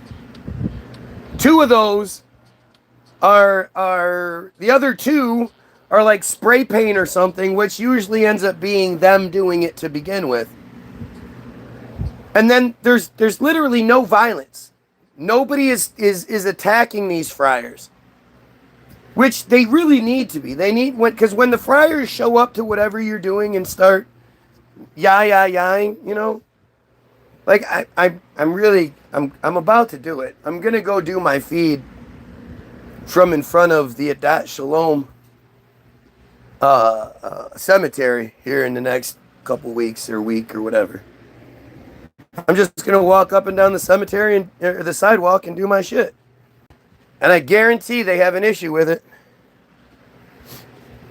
But we'll see how it works out.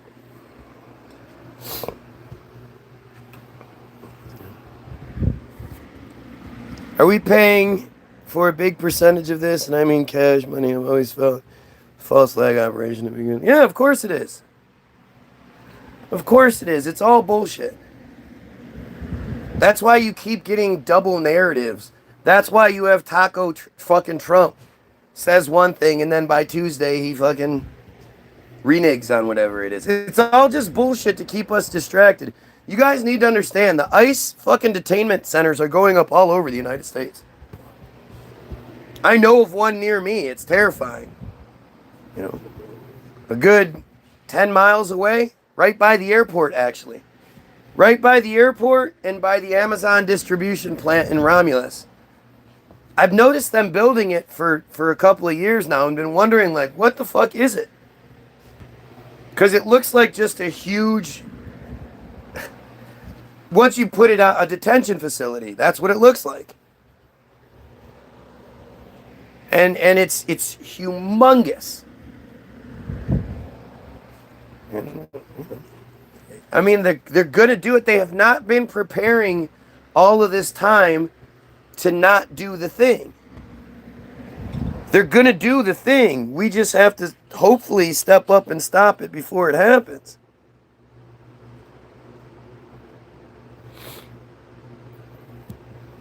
That's weird. My shit just shut down. Loverly. Hey, where is the fake rabbi character? We have the dumbass serious character. We don't have Joel here, but where's the fake rabbi? He said yesterday that he didn't say that raping children was an act of God. So I said I would show it in the comments, or I would show it in my thumbnail today. And anybody that wants to see his comment, it says an act. It's an act of God. He's talking about raping children. That's why I took the screenshot.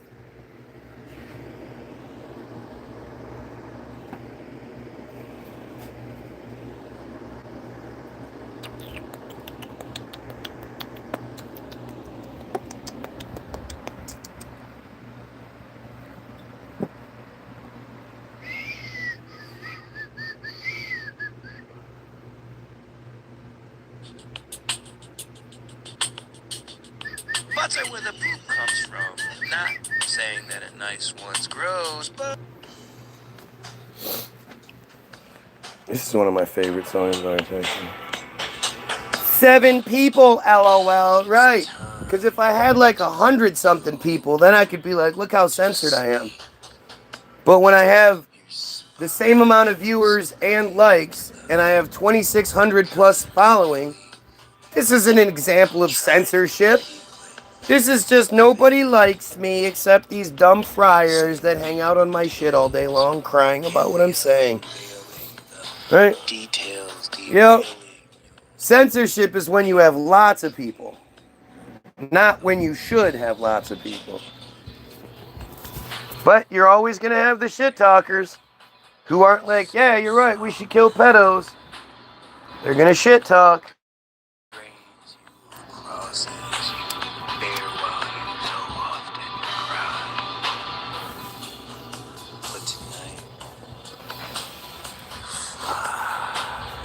Everything about them is just disgusting.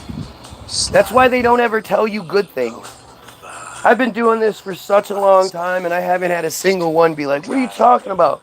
We make the world better because of this. We make the world better because of that. They just can't. They can't even take credit for like inventions and shit because they don't invent. They don't create. They steal. They steal and then they take credit.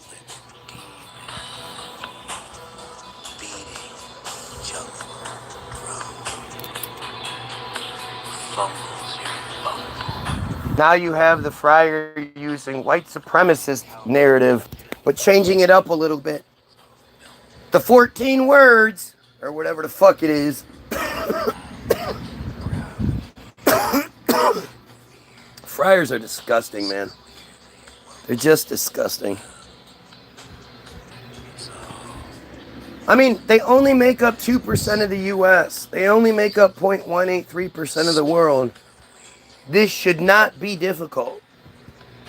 As soon as we can get over the manufactured hatred we all have for each other, we'll realize like we have an outside threat. People just don't understand that. Everybody knows that, you know, if aliens were to show up, then we would unify against the aliens.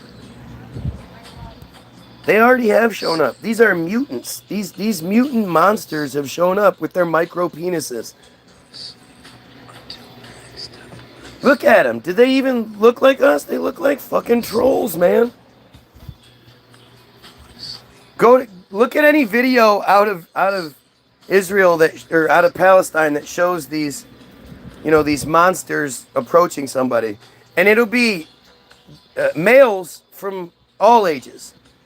You know, elderly males down to you know, 10-year-old kids, 8-year-old, 7-year-old kids, and they all have that same learned hatred. Like, it's hard to feel sorry for them when the children are so disgusting. But you also know that if you pulled the children out of it, it wouldn't take long to rewash their minds. Right? The one thing you never see is women. It's always a bunch of dudes just hanging out. A bunch of dudes fucking. Well, they're very, very just different. They're very different. And yet they love to use hot chicks in their join the IDF ads. Hey, you a dork nobody likes, but you want to meet hot chicks like me? Join the IDF, where we're soldiers too. There's no chicks there.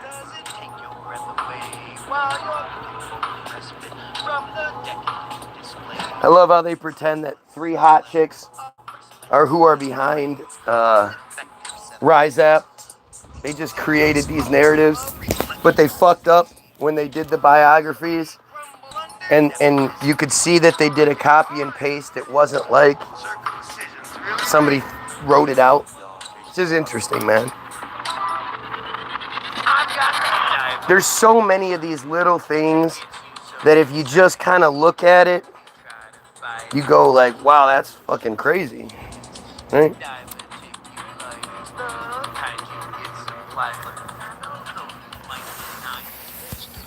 Look how many comments this dumbass has made on the feed. And yet not one time does he try to address why metzitzia is okay. Not one time does he try to address the soul correction. Or not even why it's okay that we should stop it. Funny how they never talk about stopping it.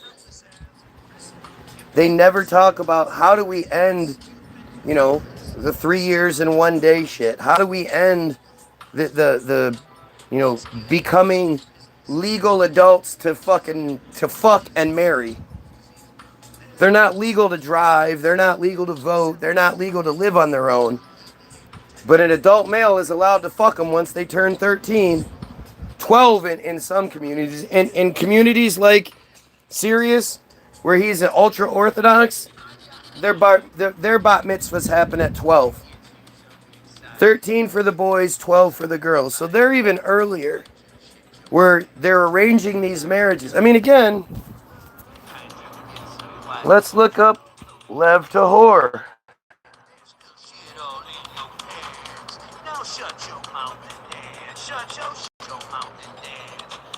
Lev Tahor. It literally says, that's interesting. If you look at what it says Lev Tahor, friar cult. It literally calls it a cult.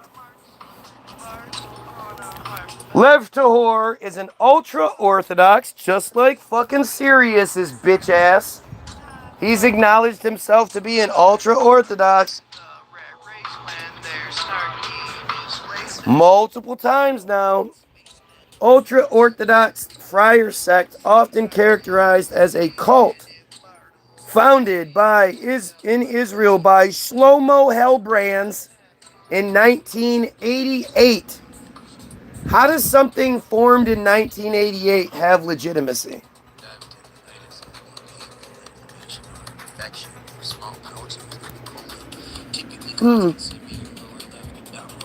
We can try to keep it front and center. I mean, look at what they do. They have a fucking pretty tight stranglehold on everything I do. So as much as we might like it to be front page, it's not, because they shut the shit down.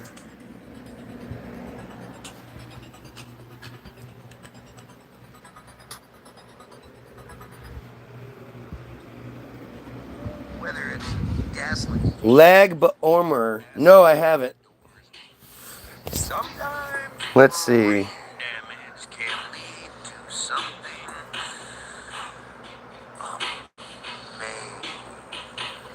amazing. Lag Ba'omer is a holiday.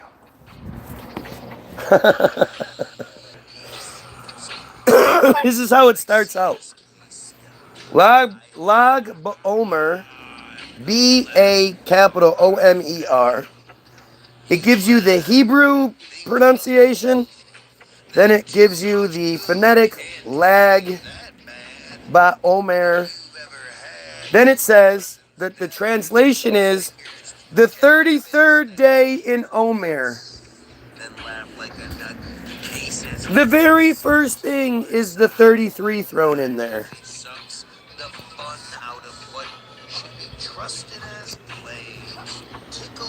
They threw live animals, cats and dogs. The first saw on generational change. Like, as soon as you see that 33, you know something's fucked up.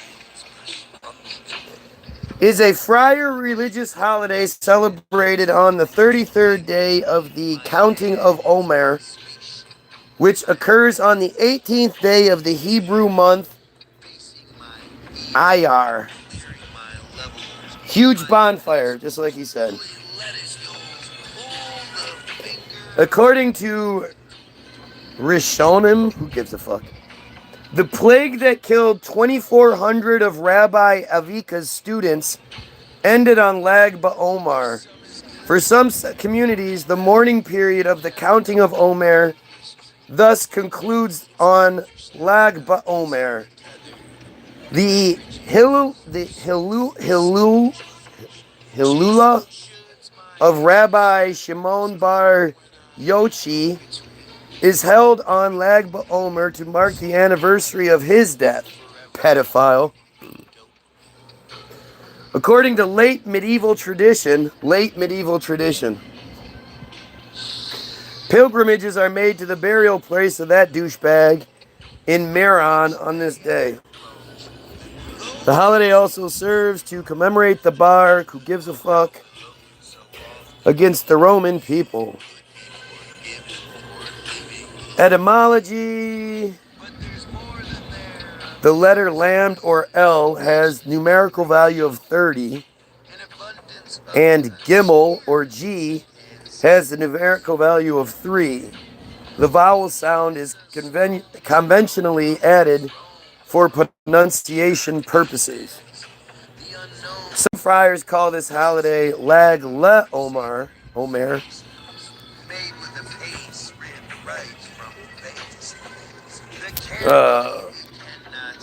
as opposed to Lag Bet Omer. Oh, Lag Le means 33rd day of, as opposed to 33rd day in. Is traditional method of counting by some Ashkenazi and Hasidic friars. Lag Omer is counted used by Sephardi friars. Lag Omer is also the name used by who gives a fuck. Okay. Origins. The origins of Lag Omer as a minor festival are unclear. What a surprise! More of their bullshit, right? More of their bullshit.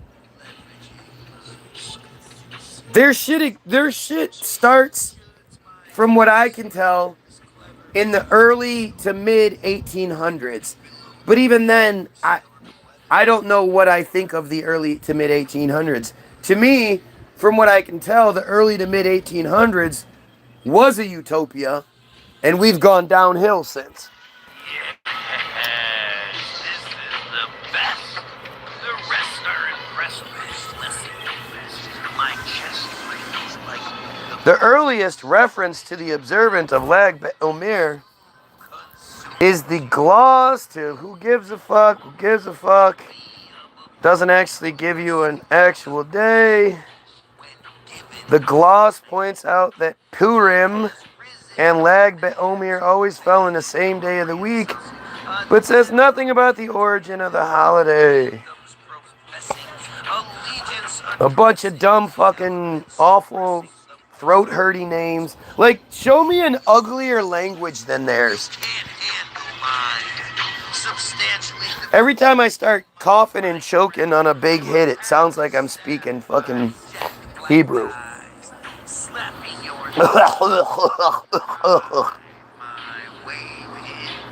It's gross, man. It's everything about them is just gross.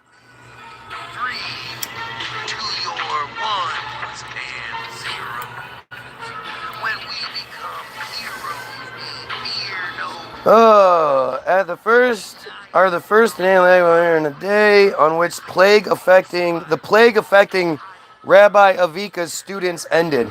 So this one guy had 24,000 students. Was it 24,000? I think it was 24,000. If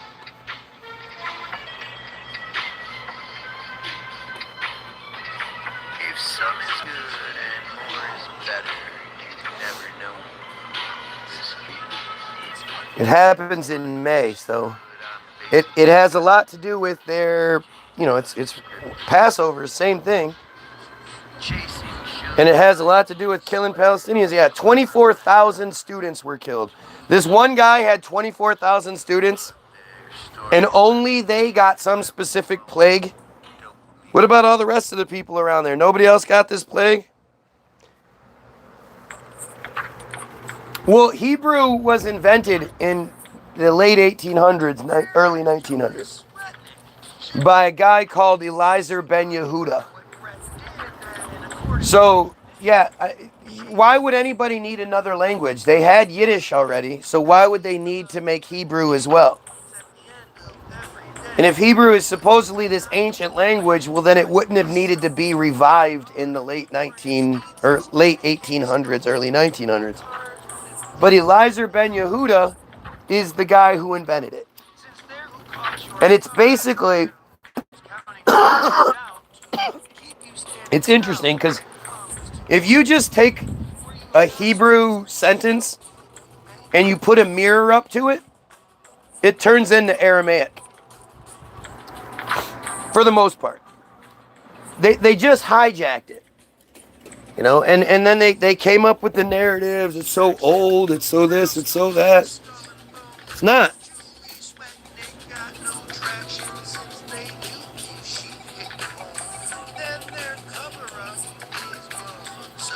Just so people understand. This is Elijah Ben Yehuda. Right? Go figure. Just disgusting little troll. Like, this is like trying to put rims on a tracker, right? It's still a fucking tracker. You can still tell it's a tracker even though it has nice rims on it. Elijah Ben Yehuda, born Elijah Yitzhak Perlman, January 7th, 1858, died December 16th, 1922, was a Russian friar linguist, lexicographer, and journalist who immigrated to Jerusalem in 1881, the first Aliyah, when the Ottoman Empire still ruled it. He is renowned as the lexicographer of the first Hebrew dictionary, because they didn't have one prior. And also the editor of the Jerusalem-based Havzi, one of the first Hebrew newspapers published in mandatory Palestine, because the invasion had already begun. Ben Yehuda was the primary driving force behind the revival of the Hebrew language.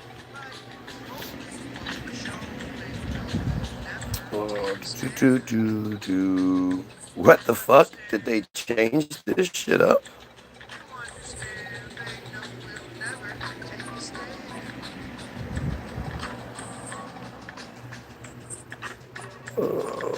Well, they definitely changed this. This has been changed. It now says, because when you look up revival of the Hebrew language, it used to say to accomplish the task. That's how it started. Now it says, before its modern spoken revival, Hebrew had remained in continuous usage in friar liturgy, study, and writing. And friar travelers and merchants also used it in receipts, loans, loan documents, and communication with faraway communities. For terms lacking in earlier Hebrew, wow, they did this because of me. Holy shit, man. This just goes to show you that one guy can make a fucking difference. Right? Because of my efforts, they've had to change up the narrative here.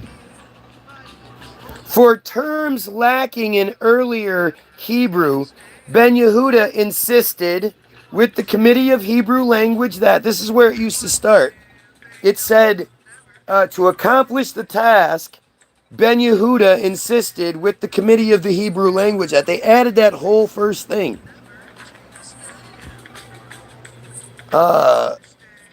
That, to quote the committee records, in order to supplement deficiencies in the Hebrew language, the committee coins words according to the rules of grammar and linguistic analogy from Semitic roots, Aramaic, and especially from Aramaic and especially from Arabic roots. That is fucking nuts.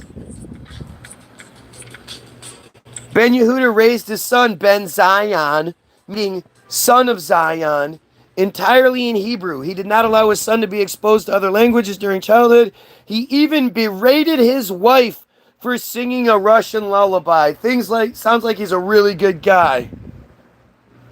His son thus became the first native speaker of Hebrew in modern times. Ben Yehuda also later raised a daughter, Dola, entirely in Hebrew as well. She doesn't matter. She's a goyal. Well, she's not a goyal. She's a girl, but I can't believe I got him to change this shit up. That is fucking fantastic, man. Again, it shows you guys, like, we make a difference. We matter. They're terrified of us. They don't want us knowing this shit, so they're gonna try really, really hard to stop it. What's up, Matt?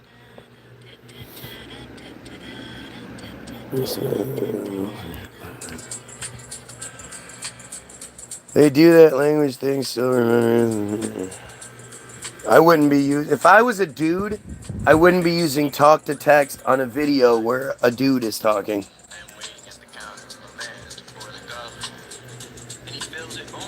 Is this guy high? You're too lazy to put a GH in there, or even select, because it's going to give you the option. You won't even have to type it out. If you typed, is this guy HI, it would give you... Are you serious right now? That's how lazy you are? Maybe it's the same thing. What did the old English language we used to speak? No, obviously everything is fucked up, man. There's clearly some sort of reset that happened, you know, as early as the 1776 era. But it also, like, to me, the Pentagon throws the whole narrative off. The Pentagon supposedly being built from September 11th, yes. The attacks were the 60th anniversary of the day the construction was started, and the final paperwork was signed on the same day. Interesting, huh? But they built all 7 floors of the Pentagon, 2 below ground and 5 above ground, and then all the wings of it, all the rings, from September 11th, 1941 to January of 1943. So roughly about 15 or 16 months. And the Pentagon is one of the craziest buildings in the world, if not the craziest building in the world yet. None of these Fed fucking Tartaria pages tell you to focus on it. None of them have done the Pentagon video. I've been asking them. I keep going on their pages and saying, hey, how come you haven't done a Pentagon video yet? And a lot of times my comment gets removed. Not all my comments get removed. But the one when I bring up, hey, are you a Fed? Why won't you do the Pentagon? They always seem to get removed. Show you the guns and drugs again. Yeah. Like, way to just lose all credibility for anything you have to say. Because, you know, everybody else is here and can see it. So if I showed anybody guns and drugs, by all means. For me to have to show it again would mean I'd shown it once. And when you can see that somebody is that desperate to just get somewhere into the conversation, 1, it tells you how desperate they are. 2, it shows you that they're a fucking dumb piece of shit friar.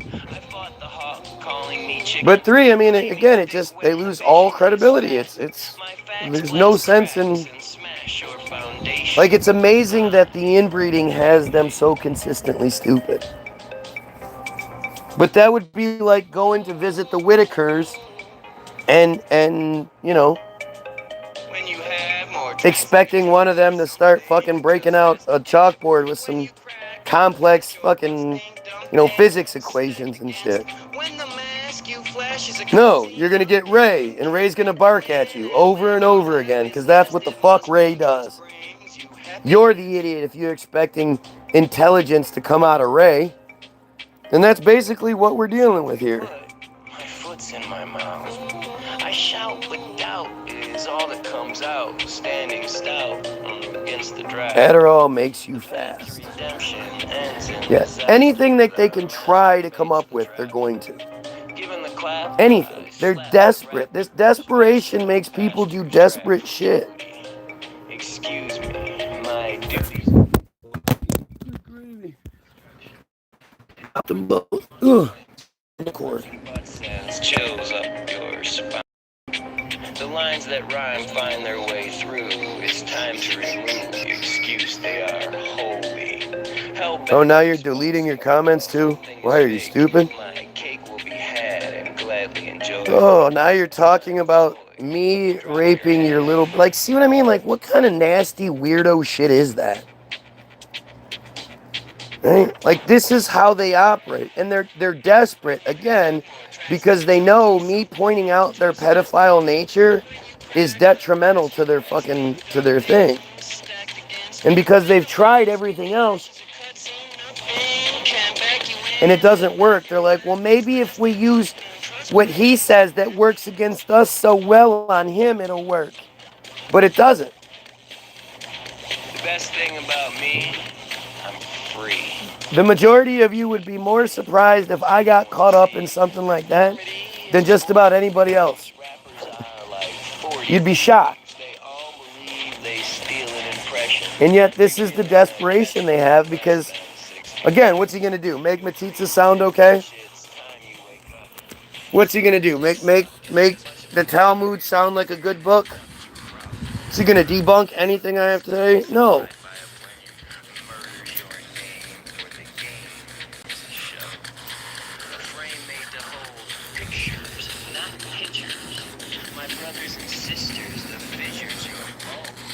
But again, notice how they ignore when I bring up Eliezer Ben Yehuda and how their shit is new. It's not what you think.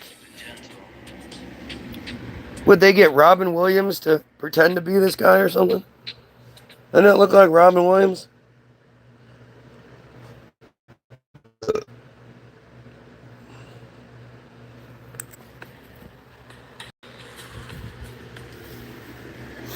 It's so funny how people are, they'll talk about anything. They'll make shit up. They'll do whatever they can, but they never denounce pedophilia. They never denounce the slavery, the control. It's always some dumb nonsense instead of saying the right things.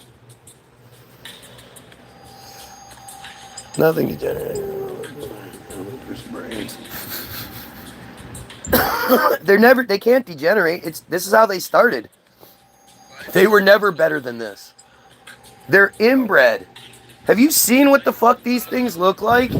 Have you seen Rabbi Shmuley? That dude is gross. Like, man, can you imagine all the poor children that had to deal with that shit? Or Randy Fine? Ugh.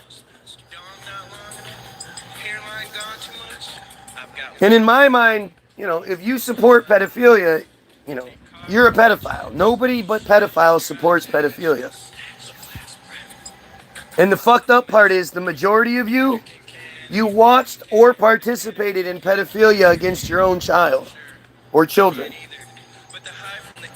Like it's incomparable. There's nothing to compare it to. It's just awful. It's just the worst. And they're terrified of someone like me getting any sort of platform because I'll expose it. I want to read about the customs and practices. Oh, look. The tomb of Rabbi blah blah. Whole bunch of dudes there getting violent. While the counting of Omer is a semi-mourning period, all restrictions of mourning are lifted for Ashkenazism on the 33rd day of Omer. The Sephardic custom is to cease mourning the following day, celebrations being allowed on the 34th day of Omer. As a result, weddings, parties, listening to music, and haircuts are commonly scheduled to coincide with Lag BaOmer among Ashkenazis, while Sephardis hold weddings the next day. It is customary mainly among Hasidicism that 3-year-old boys will be given their first haircuts. While haircuts may be taken anywhere, if possible, the occasion is traditionally held at the tomb of this douchebag. Like, again, your whole fake thing revolves around these rabbis that, it's all just fake bullshit. It's all fake bullshit to give their people their own special shit. Families go on picnics and outings. Children go out to the fields with their teachers and bows and rubber-tipped arrows. The prayer for special divine mercy on one's behalf. Oh, Tikkunin, who gives a fuck? Including Lag BaOmer. Is not said on days with a festival character, including Lag BaOmer, when God is showing one a smiling face, so to speak, as he does especially on the holidays. There is no need to ask for special mercy. Israeli boys collect wood for a Lag BaOmer bonfire. Now, does this look like discarded wood? Or does this look like people's fences? People's houses? And where'd they get that stroller from? They're using an old stroller with a bunch of wood that came from a settlement house.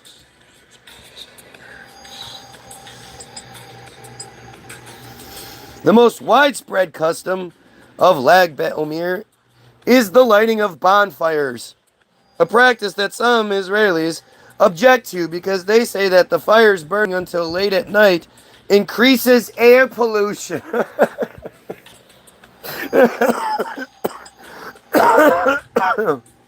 Oh my God. Right, they care about air pollution so much. Oh man. Fucking ridiculous.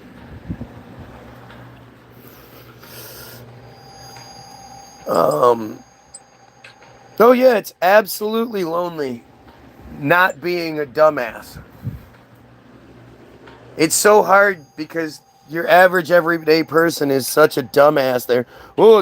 They can't talk about anything without Jesus being involved, and like it's just fucking insane how stupid these people are.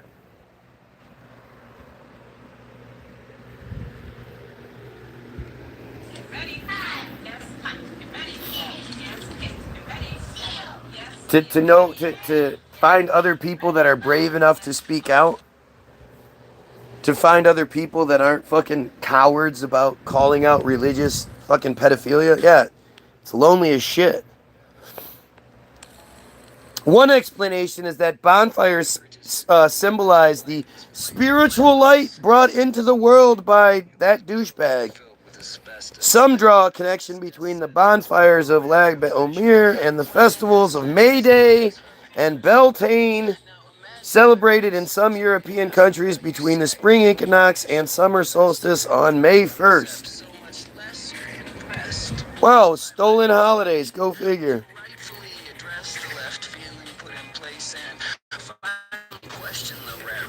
Right about everything. Everything.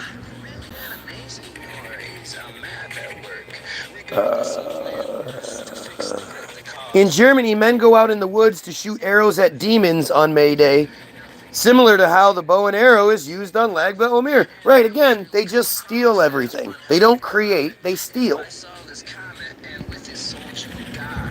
Throughout the world, celebrants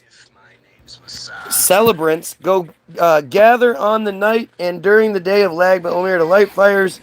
A large celebration is held at the tomb of Who Gives a Fuck and his son, Rabbi Eliezer, where hundreds of thousands usually celebrate with bonfires, torches, song, dancing, and feasting. In 1983, Rabbi Levi Yitzhak Horowitz of Boston, gotta love that Semitic name, Yitzhak Horowitz, reinstated a century-old tradition among his Hasidism to light a bonfire at the grave of Rabbi Avika in Tiberias on that night. The tradition had been abandoned due to a tax on participants. Again, why does everybody hate them so much? Nobody ever talks about it, man. Why does everybody hate them so fucking much? if they don't do anything to deserve it. You only need to worry about yourself and the people that matter to you. That's the worst way to think, Matt. Right? You don't worry about yourself and the people that matter to you. Because it's the people that don't matter to you, the people that you don't know, who are going to fuck you and your family up. The random drug addict, the random guy that should be getting mental help but isn't. You know,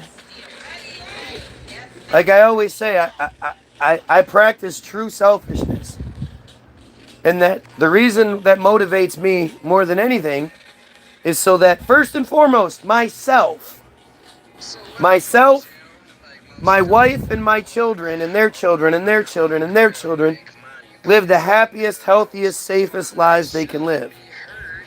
And the only way that can happen is if everyone else is living the happiest, healthiest, safest lives they can live, which also means eliminating the pedophile cult that keeps things so fucked up as we speak. I don't know why you get so angry, man. Why waste your time? Especially when, who gives a fuck? Like, who gives a fuck? And say whatever the fuck they want to say. I don't give a shit. Nobody affects me. You know? The more they say, the more anybody says, the better. I remember being a kid and one of my girl friends talking about, man, you should have heard the girls in the locker room today. There's a group of them, and they were all talking shit about you. And I was like, really? That's awesome. And she's like, what do you mean? I said, they were talking about me, right? I knew I didn't do anything. Like, it was probably that, oh, he thinks he's so great. He thinks he did that. Giving me compliments while, you know, condemning me. But I was like, yeah, they could be talking about anyone else. They could be doing anything else, and they're sitting around putting energy out into me. Yeah, I'll take it.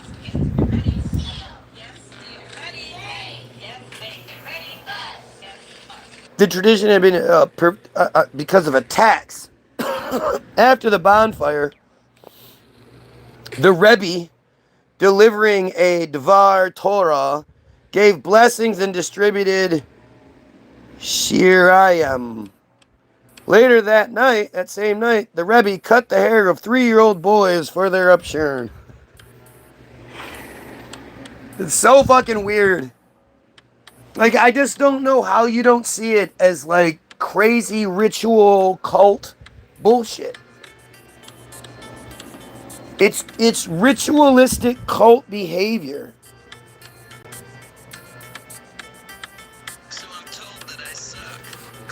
But it drives you insane.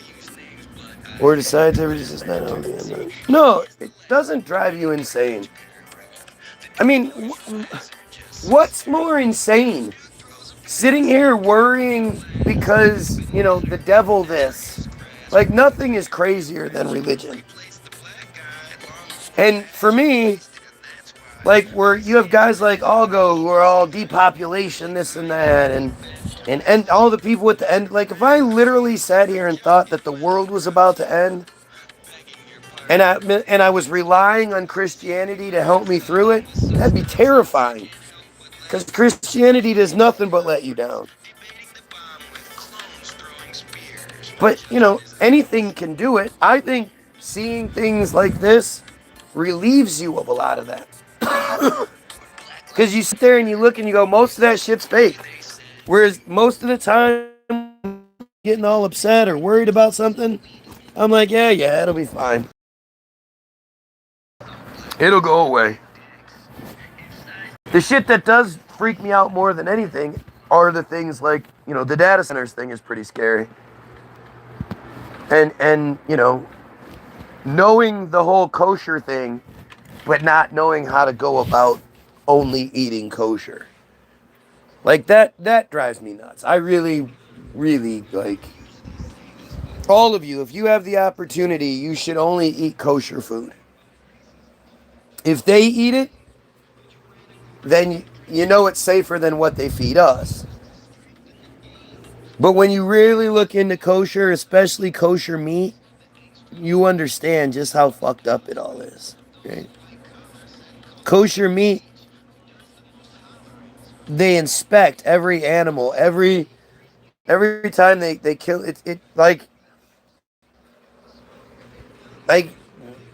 common sense tells you there's no way, you can have a mass produced anything and the rabbi is blessing all this. So then you hear, oh, the rabbi just blesses the factory. And you go, oh, like, okay, well, I guess that makes sense. And you just sort of assume kosher food is just a special blessing. Right? But the reality is, kosher means the meat has been inspected. Who are you looking for? Who are you looking for? Did you get the mail? No, he just walked up here. What? I don't. Oh shit! But it literally it means that the animals that are killed are inspected, and their insides especially, where they look for tumors, and they look for cancers, and they look for blemishes. And if they find anything like that, they just feed it to us. But when they find animals that are cancer free, well then that's what kosher really means. And that's a big scary thing.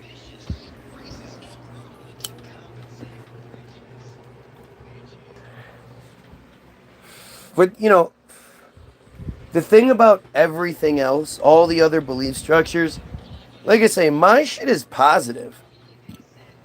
We may talk about some really awful things, but that's the positivity. That's how we get to that positivity, is we expose the really horrible things. And once exposed, then we can fix them. But most people aren't talking about, the exposure. They're not giving you the solution. It might seem like sort of cliche and shit, but the solution is literally unification. Elimination of their control schemes. Like the religion that you've been trained to care about so much more than you do your fellow Goyim.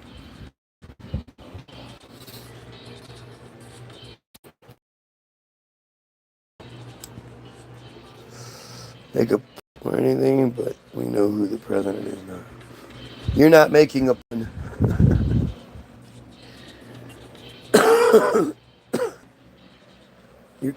You're speaking sort of suggestively or ironically, I guess, but definitely not making a pun.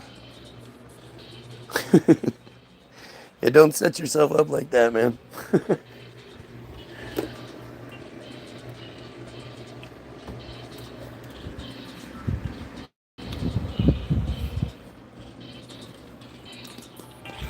Oh, I want to hear this one again.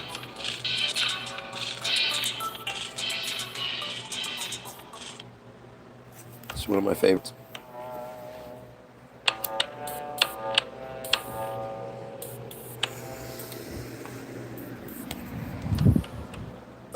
Let's see. For many years, New York-based rabbi Aaron, who gives a fuck of Satmar, discouraged bonfires, saying it was not the custom to light them outside the land of Israel. But the land of Israel stretches all over. And that's what the settlements are. That's what places like Lakewood are, and Curious Joel, and here in Michigan, Highland Park. These are settlements. This is the cancer spreading. However, when his father, Rabbi Moses, instructed him to organize a large bonfire in the Satmar enclave of Curious Joel.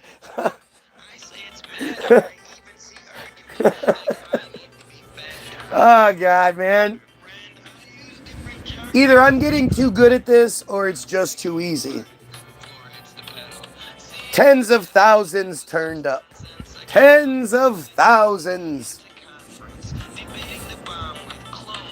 The bonfires are said to represent the signal fires that the rebels lit on the mountaintops to relay messages, or are in remembrance of revolt against the Romans, who had forbidden the kindling of fires that signaled the start of the fire holidays.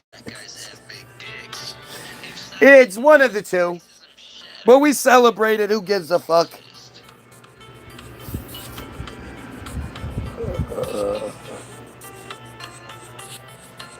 Due to incidents involving teenagers who threw live animals in Lag BaOmer bonfires, a group of Israelis with initiative took to patrolling the bonfires to prevent this cruel misbehavior.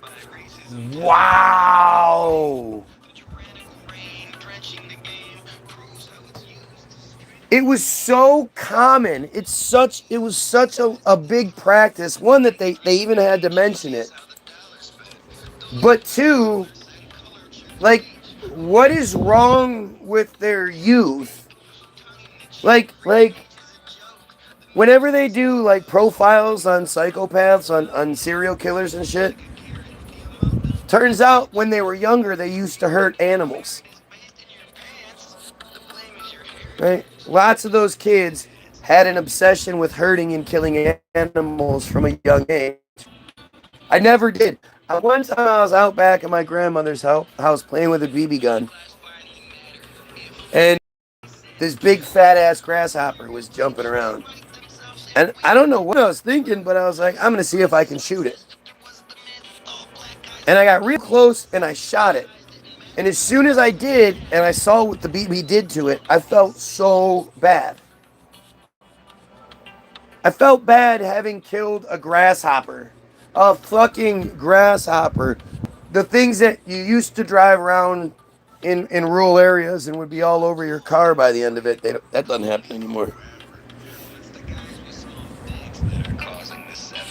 But to think that they have to patrol the bonfires now, which again, you know they don't. This is just a way for them to say that they, yeah, Israelis in the United States are patrolling the bonfires to prevent the youth from throwing live animals, dogs and cats and shit, into the bonfires. Who the fuck are these psychopaths? It's not like you're fixing that problem by preventing them from doing it. These are the people that are growing up to get into these power positions. Turns out they threw fucking dogs and cats and shit into bonfires just for the fun of it.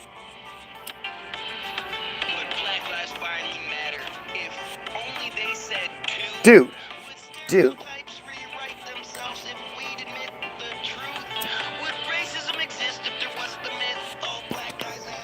What a disgusting inbred population. Right? I just can't. This is their thing. I'm reading it on Wikipedia, which they control, and everything is balanced and Zionist in nature, especially stuff that includes them. And this is the shit. Like, this is who they are. And you wonder what motivates me?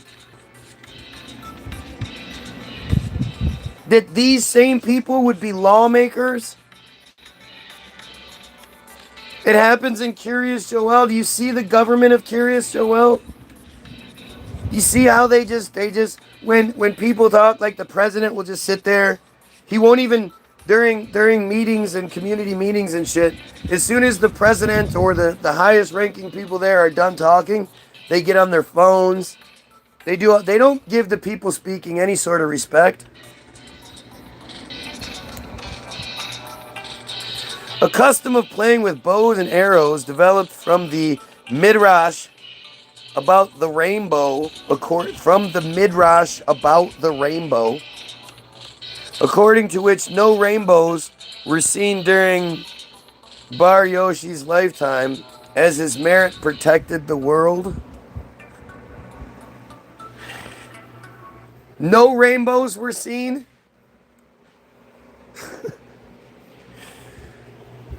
In Israel, Lag BaOmer is a holiday for children and various youth movements.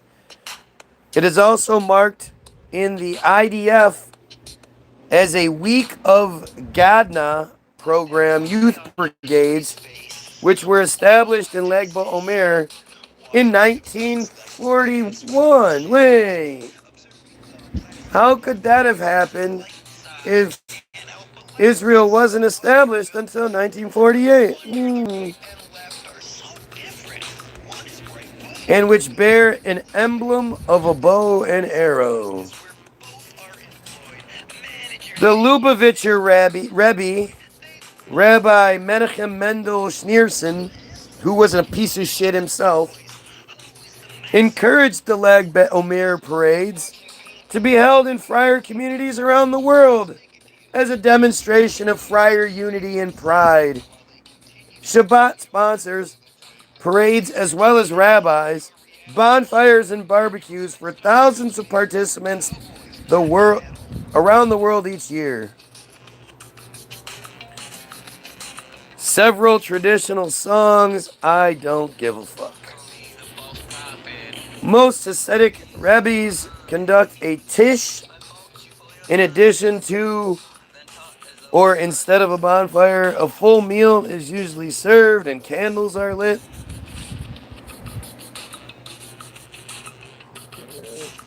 May shoot a toy bow and arrow, and the 3-year-old boys may be brought to have their hair cut by the Rebbe. What about in Zionism? In modern Israel, early Zionists redefined Lag BaOmer from a rabbinic-oriented celebration to a commemoration of the Bar Kokhba revolt against the Roman Empire, 132 to 136 CE. It's just so dumb. It's just so dumb. According to work published by Who Gives a Fuck of Rutgers, a number of LB traditions were reinterpreted by Zionist ideologies to focus on the victory, blah, blah, blah. The plague that decimated Rabbi Avika's 24,000 disciples, not 24,300 or 24,000 exactly, was explained as a veiled reference to the revolt. The 33rd day, when the plague ended, was explained as the day of blah blah victory. By the late 40s, Israeli textbooks for school children painted Bar Kokhba as a hero while stood up cheering him on. The interpretation is, who gives a fuck? I just don't even care to read this dumb shit. In modern Israel, LB is a symbol for fighting friar spirit. The Palmach division of the Haganah was established on Lag BaOmer in 1941, and the government ordered creating of the IDF forces was issued on Lag BaOmer in 1948. Seems like it's a pretty important shit to them, huh? Schizophrenia is real. Yup, here we go again. Are you really that dumb? Seriously, you must be new. You're not supposed to use that one on here. What do you guys think the chances are that two random fucking friars in the same short period would come up with the same wrong interpretation? Like, this is just how stupid they are. Right? They're so stupid they keep outing themselves. In multiple ways. Again, saying schizophrenia outs you as being somebody that thinks mental illness is funny. Somebody that doesn't know what schizophrenia is.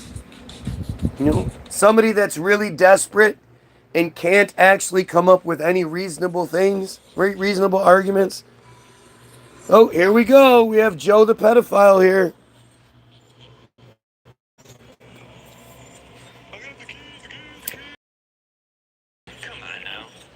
Joe the pedophile's here. Oh, just stop. He says, why would you want me to stop reading your shit? Shouldn't you be proud of this stuff?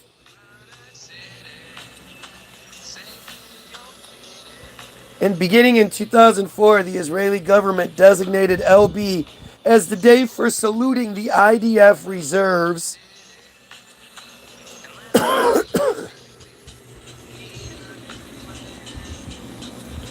God, they're just awful. Everything about these people is just awful. Awful. I just can't, like, again.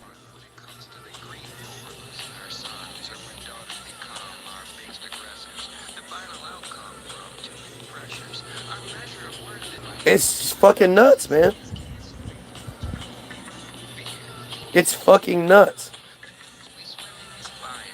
Due to incidents involving teenagers who threw live animals in LB bonfires. Who taught those teenagers to do that shit? Why do they have that natural inclination to throw animals alive into bonfires?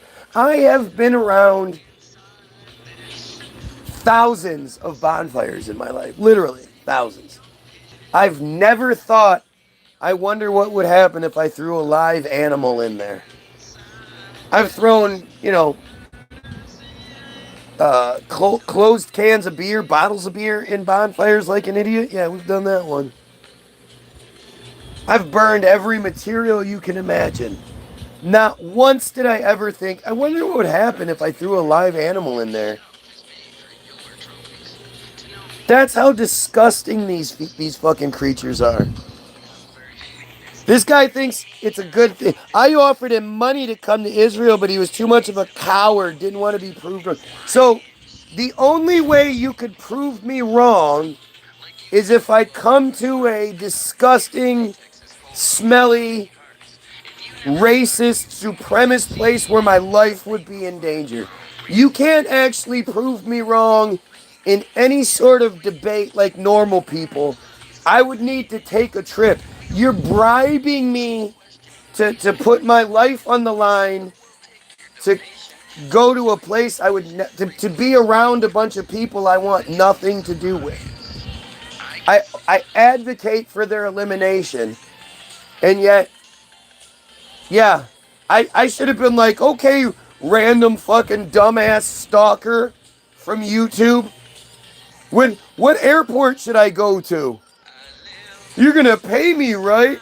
This lion-ass coward who couldn't even prove that he had any money, claims to be this rich guy. I said, all right, send me $1,000 just to prove that you have some legitimacy. It's not like it's your money anyway. It's my tax dollars anyway. Nope. Coward wouldn't do it. But, like, this is the dumb Israeli friar mentality. Hey, you. In your pedophile where you're surrounded by other pedophiles. That sounds like a smart, fun thing to do. Instead of you just, bunking even a single thing I'm saying in the feed that you start on every day. Yeah, that wouldn't make more sense. Wouldn't make more sense for you to talk. No, spend thousands of dollars on me. That makes so much more sense.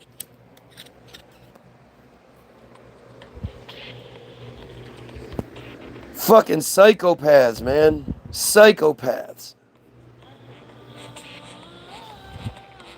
Yep, now it's the marijuana, schizophrenic racist. How can I be a racist? I'm not talking about a race of people, you dumbass.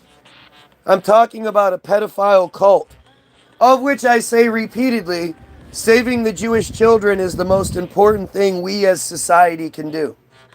So where is your ist coming from now?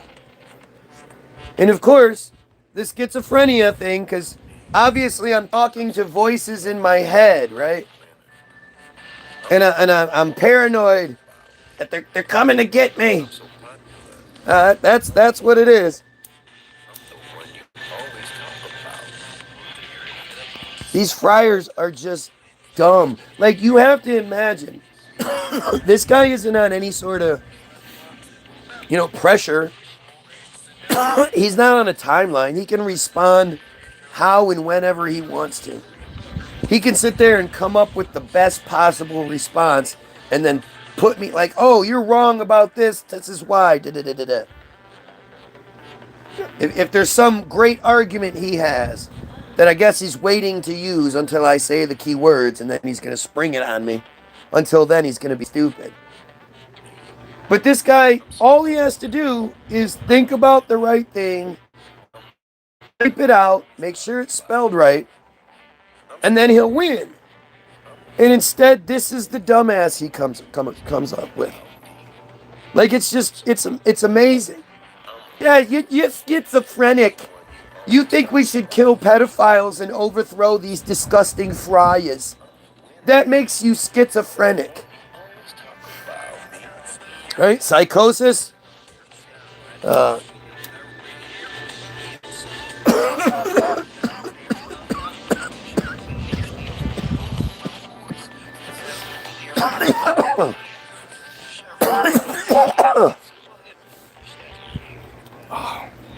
Just forget the second one.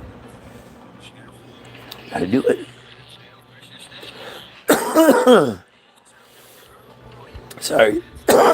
Psychosis, pathological disorder, and irrational phobia. That's what it is.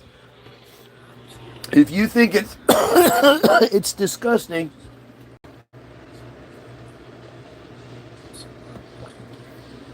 that they throw live animals into bonfires, you're schizophrenic.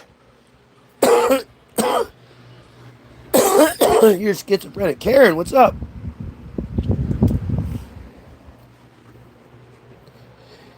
Give me so much of a coward that he said he would do it, and on my way 3 hours and wouldn't tell me the location or anything. No, that's not what happened. I told you repeatedly I wanted nothing to do with you because you're a fucking pedophile, disgusting pig, and nobody believes you anyway. You had the opportunity to buy credibility and you wouldn't do it. Just like right now, you're just proving what a dumbass you are.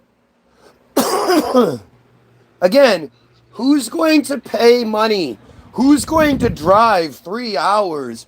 Who's going to do all this stuff for some random guy? I have 0 viewers right now. 0 viewers, 12 likes, 2,600 subscribers. Who's wrong about everything, and you're just going to put in all that effort instead of just saying how I'm wrong. That makes so much sense, doesn't it? Faith in Christ's blood payment on the cross for our sins, we are saved. God, are you dumb? We know you can't have a conversation without your program, so you're fucking stupid. We got it. I would have literally paid for everything. Sure, you don't have any money, you lying ass bitch. You're a lying bitch coward. Nobody thinks you have money. Nobody believes you. It doesn't make any reasonable sense that you would care that much and yet still won't say the words. But you just keep talking, keep proving it.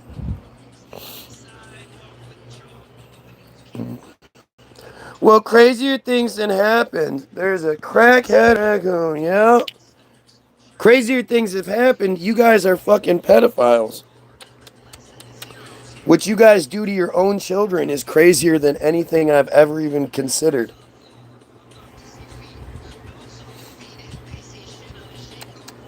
Are you cold? Yeah.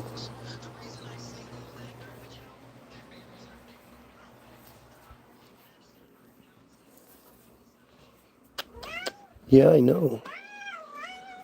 I know. It's like that, and that's the way it is.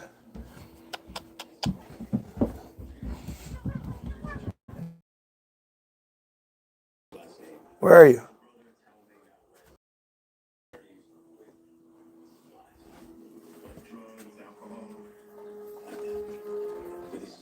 Where'd she go?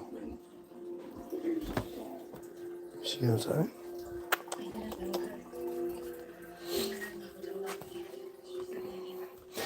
He won't hang out with me.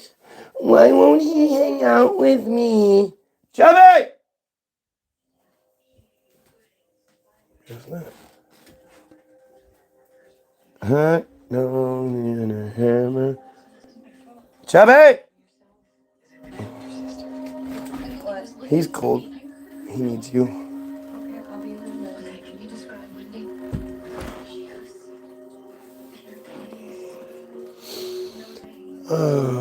Yeah, you recorded a video. Sure you did. Sure you did. Sure you did.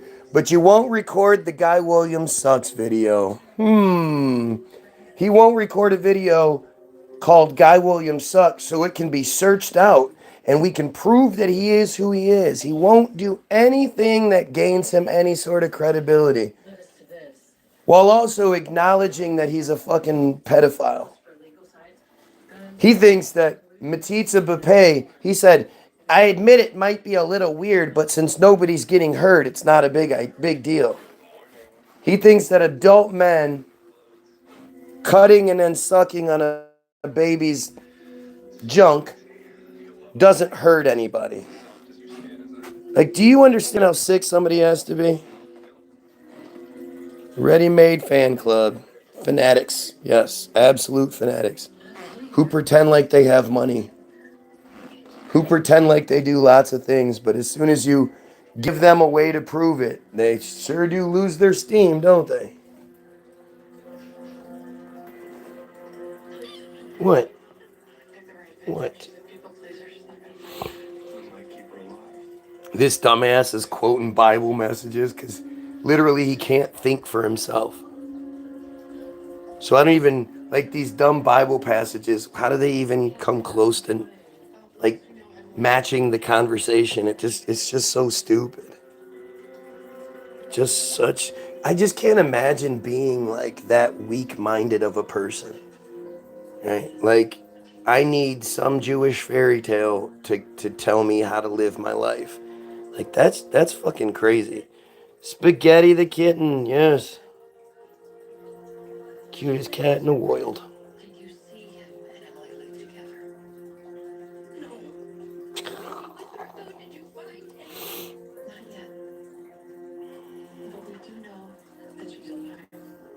Hi, David. Hey, David.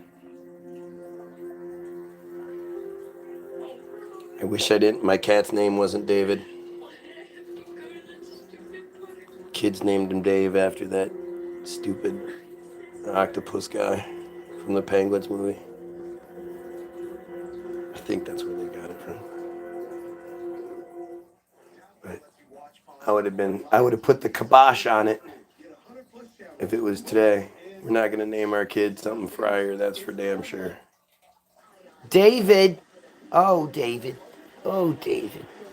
David.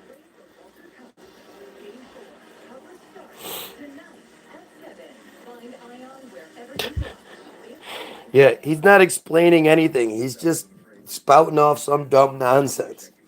Like, it's just embarrassing that somebody is that fucking childish and inept and stupid. Just flat stupid.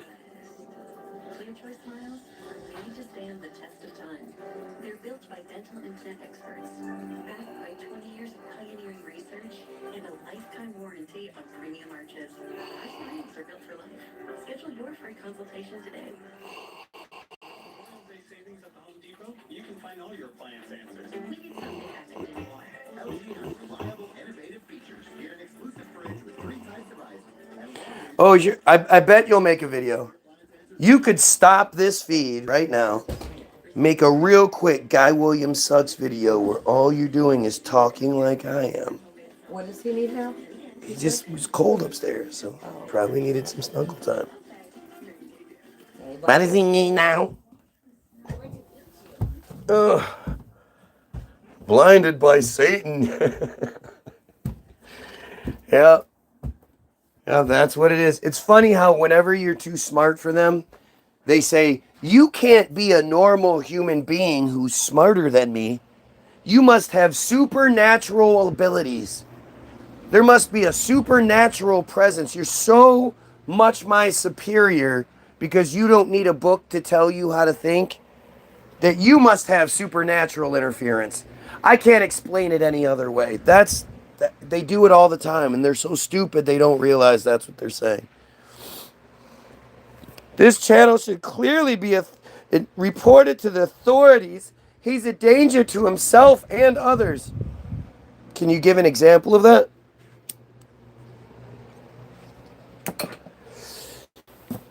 Can you give one example? Crazy dudes that thinks that Hitler was funded by the Rothschilds. Of course he was. He's an actor. Yeah. Because you always like to leave out the Havara Agreement, right? That was signed after Hitler supposedly came into power. Like, this is one of those conversations where you're just an inbred friar. You're far too stupid to actually have this conversation. And instead of making things any better for yourself, you just make things worse. Yep.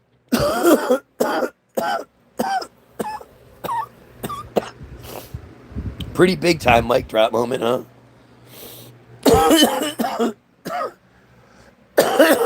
I will forever proudly hate them. I hate all pedophiles. So, if your thing is pedophilic, welcome to my hatred.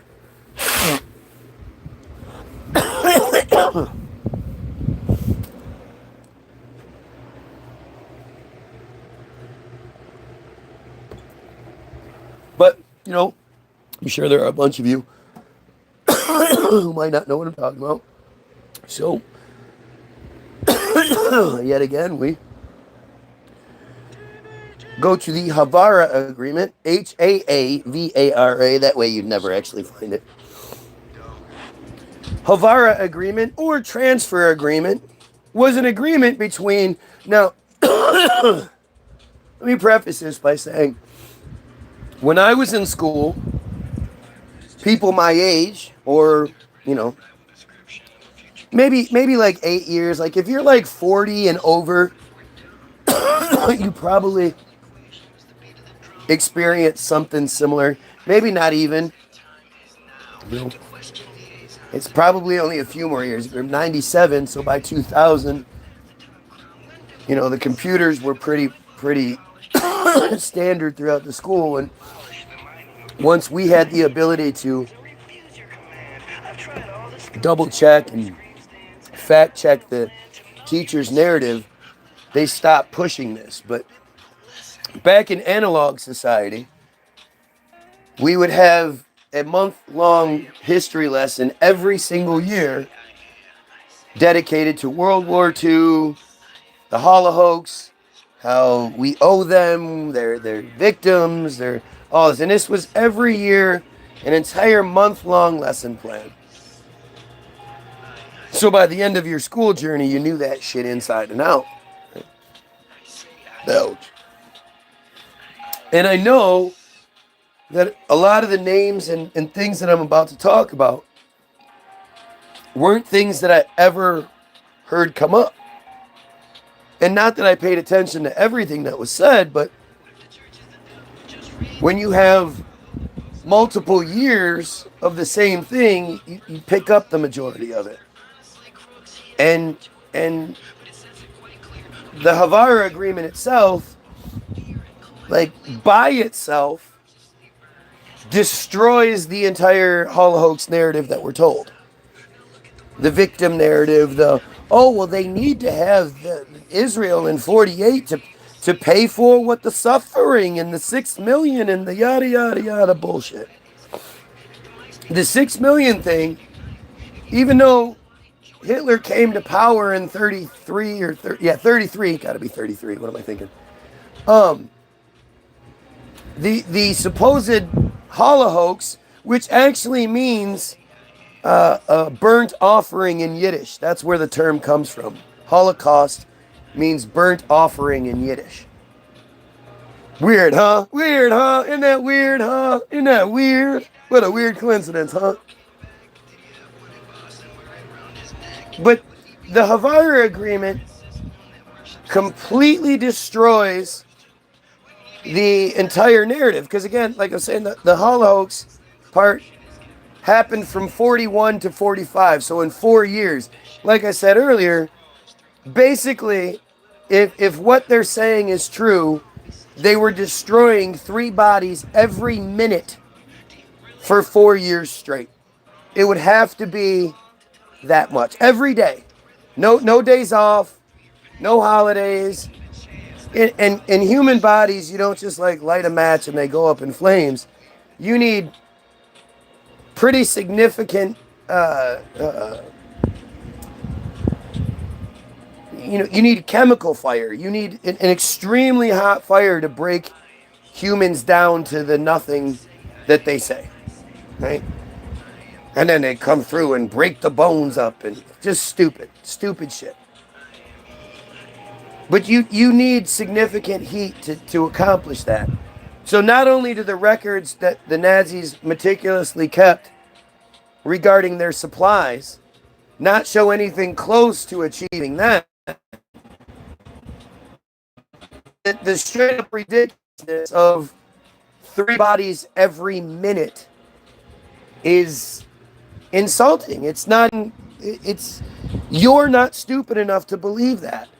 But it was never presented to you that way. So you just believe what you believe. But the Havara Agreement or Transfer Agreement was an agreement between Nazi Germany, which I heard all about Nazi Germany. I couldn't hear anything less. Saw all the pictures, the flags, the big parades, the Hitler, the Nazi Germany, Nazi. Between the Nazi Germany and Zionist organizations?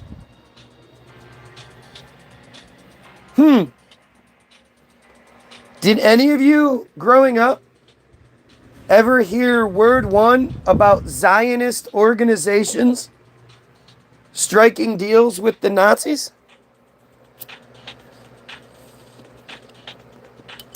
Did that narrative ever come into play?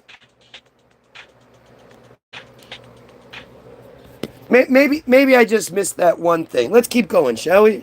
Let's keep going. Why don't you arrest Clinton? Citizens arrest. Yeah, why don't I go do that? That makes so much more sense than what I'm doing. Why are you trying to change the subject? Don't you think this is kind of important? Between Nazi Germany and Zionist organizations signed on August 25th, 1933. The agreement was finalized after 3 months of talks by the Zionist Federation of Germany. Zionist Federation of Germany. Never heard of that. The Anglo-Palestine Bank, under the directive of the Jewish Agency. I don't ever remember hearing about the Jewish Agency. I bought the farm just like you. Disarmed the alarm without any proof. I use a toothbrush despite having teeth. But even beneath me looks like jello. That's weird. And the economic authorities of Nazi Germany. I did hear about Nazi Germany and economic authorities. I did hear those words a lot. Must have been a small deal then, right? It was a major factor in making possible the migration of approximately 60,000 German friars to Palestine between 1933 and 1939. 6 years, 60,000, 10,000 per year. The numbers continue to be the same as they always were. The Aliyahs have always around 10,000 friars per year. You guys remember hearing all about this in school, right? 60,000. Imagine you're a small little country the size of New Jersey, and 60,000 disgusting supremacist friars invade your country. You don't think you'd take offense to that?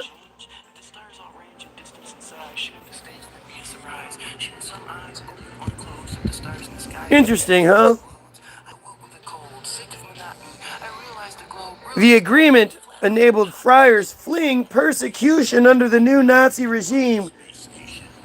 Wait, they signed the agreement with them. What do you mean? What were they fleeing persecution? They were being kicked out of the country. Imagine 50 Muslim countries surrounding one tiny friar state of Israel, indigenous land of the friar people. They were forcefully exiled.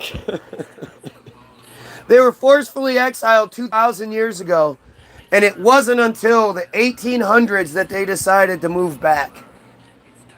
That makes sense. And of course, the only reason they moved there is because they were fleeing persecution in Europe. They're always fleeing persecution. Yeah, imagine an entire region of one thing, and then there's this one little tiny cancer in the middle that doesn't belong. So much so that, again, they've banned DNA tests because DNA tests showed 95% of those tested didn't have Semitic DNA. That's why they're so allergic to the area. Almost like they're not from there. That's why they all have to change their names to something from Milikowski to Netanyahu, so it sounds more Semitic. Good old Milikowski. But hey, I'm just talking about facts, right?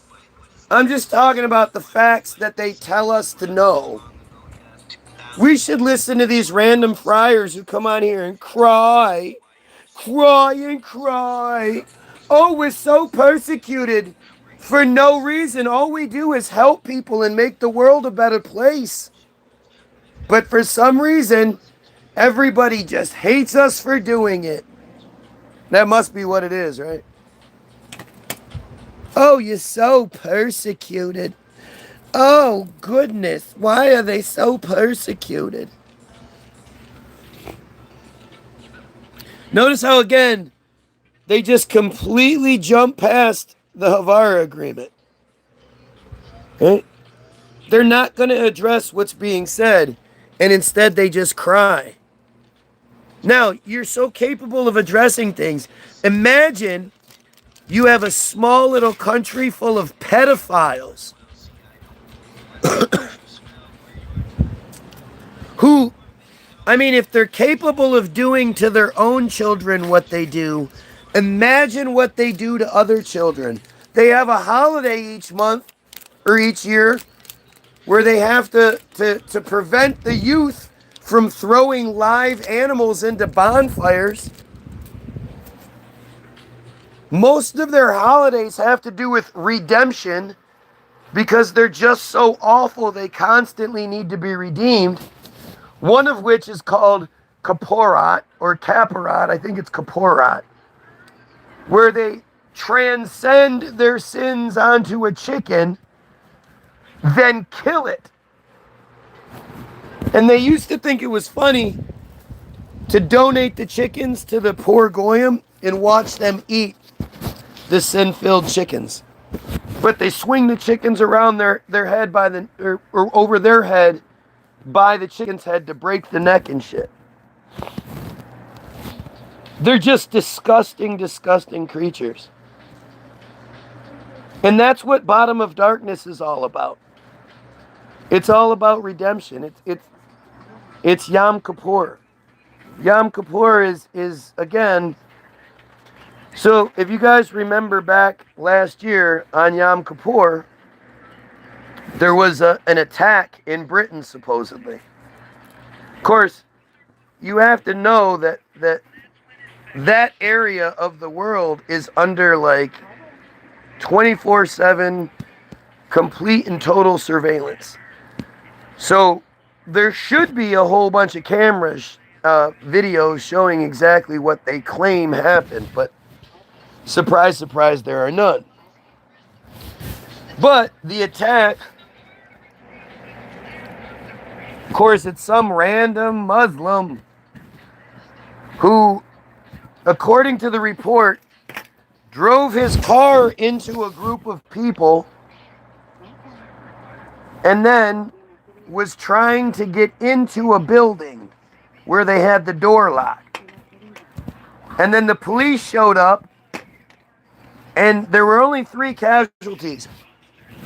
The guy, and then 2 people from the congregations who were both shot. Except the dude didn't have a gun on him, so the police are the ones who actually shot the guy, the people. He didn't actually kill anybody. And he was trying to get into a room where they report that there was a bunch of elderly and children in that room. Well, whose children were they? Who were the elderly? Why were the elderly and the children in the same room together? What was that about? Especially when you consider that Yom Kippur is a redemption holiday where they're supposed to be redeeming themselves. And then when you take into consideration bottom of darkness, and you understand that they use child rape as a form of redemption, of transcendence. That's what the article says. It's not my words. Soul correction. They violate these, to transfer their sins onto these children, they violate them in the worst fucking ways. And somehow that brings about redemption for them. So from 3 to 12, these children are become these vessels. And they're so full of so many people's sins that by the time they're 15 and they're like, and somebody goes, well, hey, do you want to transfer your sins? You want some redemption yourself? They're like, please. So they're willing to do it to a child themselves, completing the circuit, making it so they'll never tell. I mean, it's fucking insane. It's amazing to have people like this that exist. I don't think that people realize he has zero happiness left. His sympathy, his synthetically created his happiness through THC, and it's caused brain dilapidation. Yep. Because again, this guy, this person is saying this because I'm suggesting that we eliminate a pedophile cult. This person isn't going to address all of the very specific things I'm saying. I'm using their terminology. I'm associating it with their holidays, with real life events and all this shit. And instead of actually engaging in any of the things I'm saying, it's just anything they can do to try to shoot the messenger. Right? This guy has zero happiness left. He can't just overlook pedophilia and live his life and be like, it's okay. Those aren't my children, so what do I care? That's how the Goyim are supposed to think.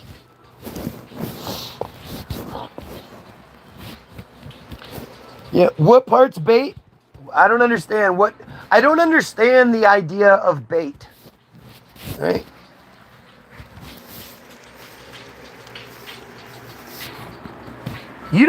None of you have to be here.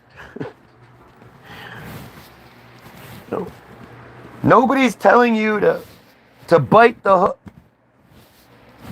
And if something I'm saying makes you mad, who are you mad at?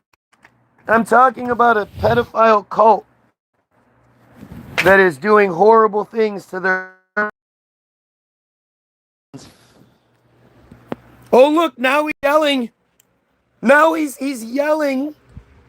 Nobody from any platform would ever engage you. Not even the bottom of the barrel. Not even Dan Bilzerian would talk to you. So you're less than the bottom of the barrel because you're engaging. You're talking to me. So you're less than Dan Bilzerian, which you are, obviously. Dan Bilzerian's a piece of shit, no doubt about it. But he is better than every single one of you. I'll give him that. All right, look at the friars, man. Always showing their true colors. They're so stupid. Like, literally, that person thought that that was going to be like the, ooh, I got him thing. Not realizing the irony in what he's saying. He's crying to me, about me, but no one, not even the bottom of the barrel, would ever do that. Seriously. I hope you don't get any points for this. I hope this is your first and last day, because you are terrible at this. What a waste of a profile.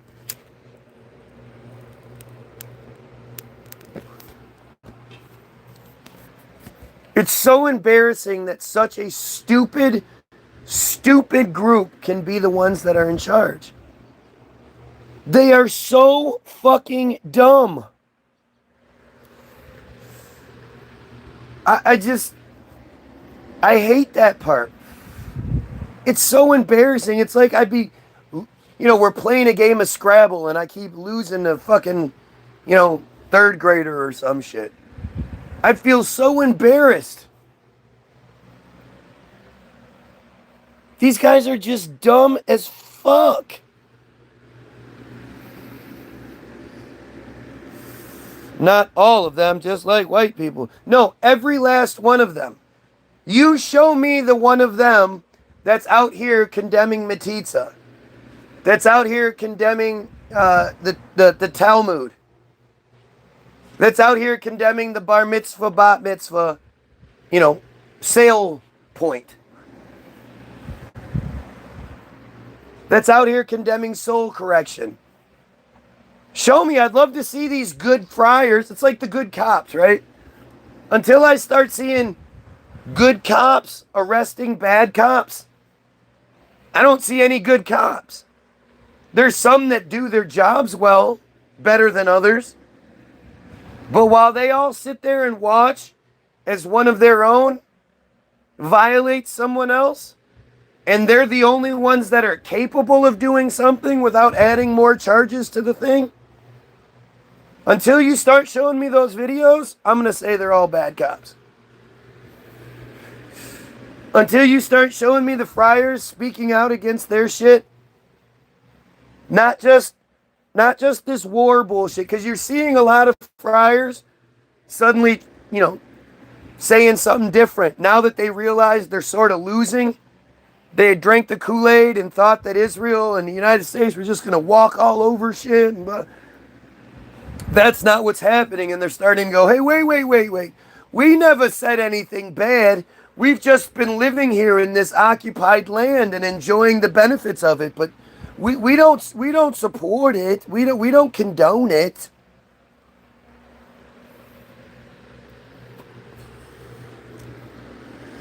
Oh, let's see.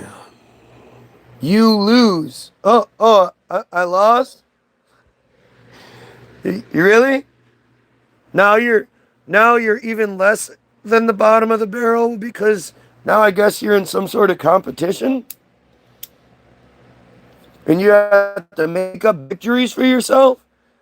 I think everybody in their fucking, on this chat, laughed at you, or the ones that are on your side went, "Aw, fuck," when I pointed out how stupidly ironic you are. Unfortunately, a lot of them are very intelligent and cunning. They're not intelligent. They're cunning. They're not intelligent. They're all really, really stupid, actually. I have yet to come across one that's intelligent even slightly. Like they can barely talk shit properly, let alone show off some, amazing intelligence. That's not how they got where they are. They got where they are by doing the worst of the worst.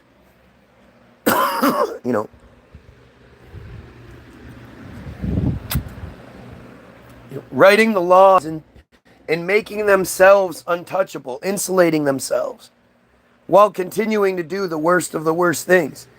stealing phrases like anti-Semitism, which simply means, Semitism is policy or predisposition favorable to Jews. So the rules and regulations, the policy, and predisposition is if your mom's family all has cancer, you can not smoke, drink, eat clean food, all that. You still have a high likelihood of getting cancer because of that predisposition, that genetic programming. So Semitism is policy, the rules and regulations, and predisposition, the genetic programming is favorable to them. Semitism has existed for much, much longer than anti-Semitism. Anti-Semitism was coined in the 1880s as just that. Anti them being special. Them getting favor. It's been hijacked and turned into, it's hatred for the fries. But see, at the end of the day, why shouldn't I hate them? People run from the term anti-Semitism. I embrace that shit. Hell yeah, I'm proud as fuck of it. Well, you just hate the friars. Yeah, I do. They're disgusting, awful creatures. Can you tell me why I shouldn't hate them? Can anybody? I hate every single NAMBLA member that is or has ever or will ever exist. I hate them all to the core of my soul. And I have a very positive, good relationship with my hate. I don't know how you can have, you can deny your hatred and then be like, and still think you're capable of love. If you can't differentiate between the two, then how are you capable of either? You're just lying to yourself if you say you don't hate things. How many of you don't hate pedophilias or pedophiles? I'm so goddamn proud to say I hate pedophiles. You gonna tell me I shouldn't?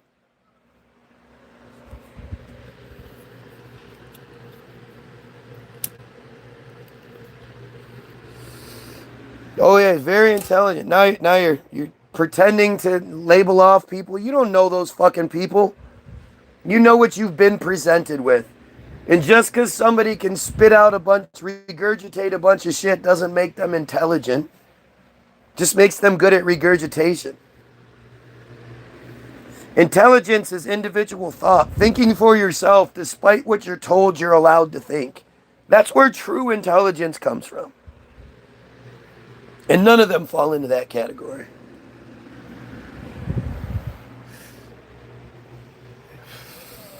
Dude, what?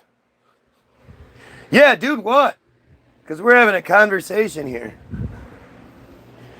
Yeah, I'm extremely proud of my hatred. Especially when I live in a society that tells me I'm not allowed to hate this one specific thing. When it's so obvious that everyone that isn't them, even themselves, that's why they're so ugly and awful, because they hate themselves too. You can't partake in soul correction.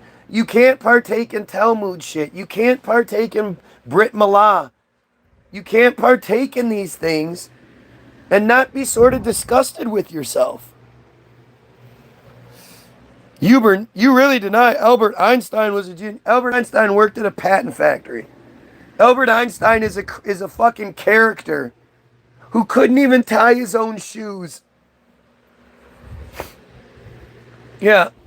I don't believe in the fucking RC car that was Stephen Hawking either.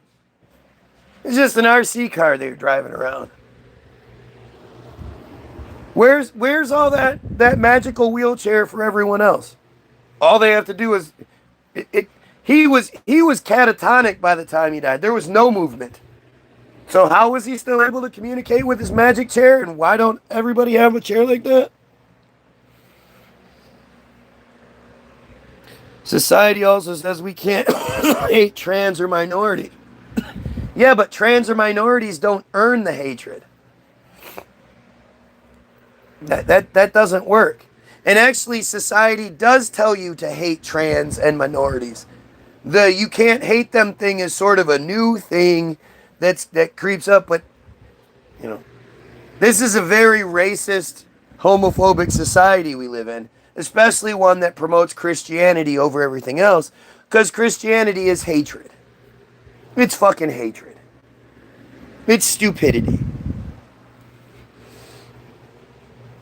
No, I didn't confuse them, you dumbass. But when you're desperate to come up with shit, you'll say dumb shit like that. And I appreciate such a great example of it. No, there's nothing that exists in our society that is like the protection mechanism that they have. From the president's task force to combat anti-Semitism to the spelling of the word. The word was spelled ANTI hyphen capital SEMITISM for well over 100 years. In 2020, they had hearings, or I don't know what legislation you have to change the spelling of a word, but they changed it to ANTISEMITISM, all one word, no uppercase. And their given reason was because they didn't want people to think that anti-Semitism opposed something called Semitism. They're literally hiding the truth. They don't want people to know that Semitism is a thing. And Semitism is the only thing that exists like that. There's no word that means policy or predisposition favorable to black people or trans people or Mexicans or Christians or Mormons or any of that shit. And there's no word that exists that like you it's under like threat of penalty to cross that line, like with Semitism. And like I say, anti-Semitism was just hijacked. Now they say it like morons all the time. And like bigger morons, you know, wait, no, I didn't say that, but no, wait, no. Instead of going, yeah, no, I'm absolutely against any group having policy or predisposition favorable to them, but especially you. Again, why shouldn't I hate them? Please, somebody tell me why I shouldn't hate this disgusting cult. If you know a NAMBLA member and he swears up, up and down, oh, I belong to NAMBLA, but I swear I don't partake in any of the boy stuff, but I do believe in everything they say. I lobby for them. I give them lots of money. And most importantly, I attack anybody that tries to speak out against them. Are you going to go, yeah, he does that stuff, but he also puts together a really good fundraiser every once in a while, and they bring in a bunch of rides, and all the neighborhood kids come, and they have a great time, and you know, only like 99% of them don't get molested. What? Only a small portion of them get arrested. Oh my goodness. Hi y'all. See a puppy. Trying to get the big one in. Come on, Broly. Come on. Oh, but Dad's out front. I'm not coming. Come here. Broly. Come. Oh my God, he's so stubborn. What'd I say? A boy with the neighbor's dog. Come here. Is out back. This one does not like to listen. Come on. Up. Get out of the way. He just pushes her. Oh, I love it. Get out of the way, dumb little dog. Where's a kitten? Leave a kitten alone. Leave a kitty alone. Oh my goodness, she's so scary, isn't she? Oh my goodness. Oh. Just scary doggy. Oh my goodness, he's so scary. Oh. Oh. Oh my Lord.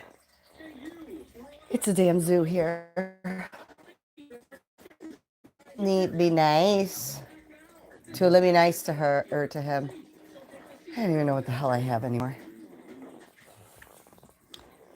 Hi y'all.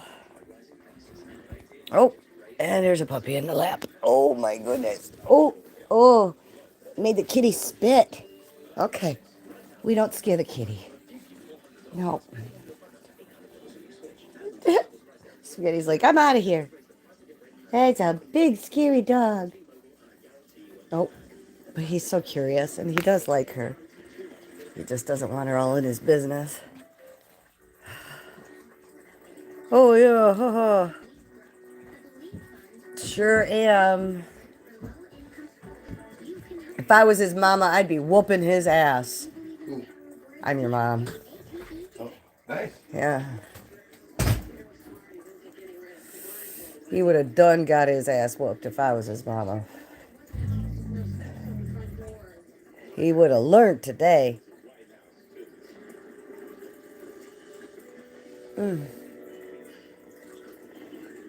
Tell you what, I feel like I could be at this point. My body feels so broken.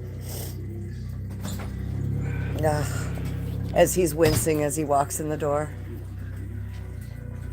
Oh, anyway.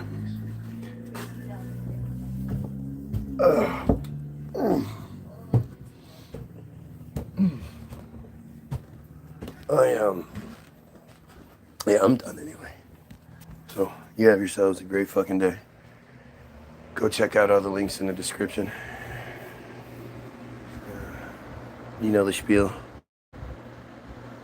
Get your free download. Hollywood is the most important film ever made. Bottom of Darkness article, Israel Hayom is the most important article ever written. It explains why they are who they are. Why you have an entire culture of psychopaths. Because they were bred that way through MK Ultra style programs. Rape and torture. It's really fucking crazy and fascinating that it's so well documented. And yet, most people don't know. So, have yourself a great day. And you pedophiles, you kill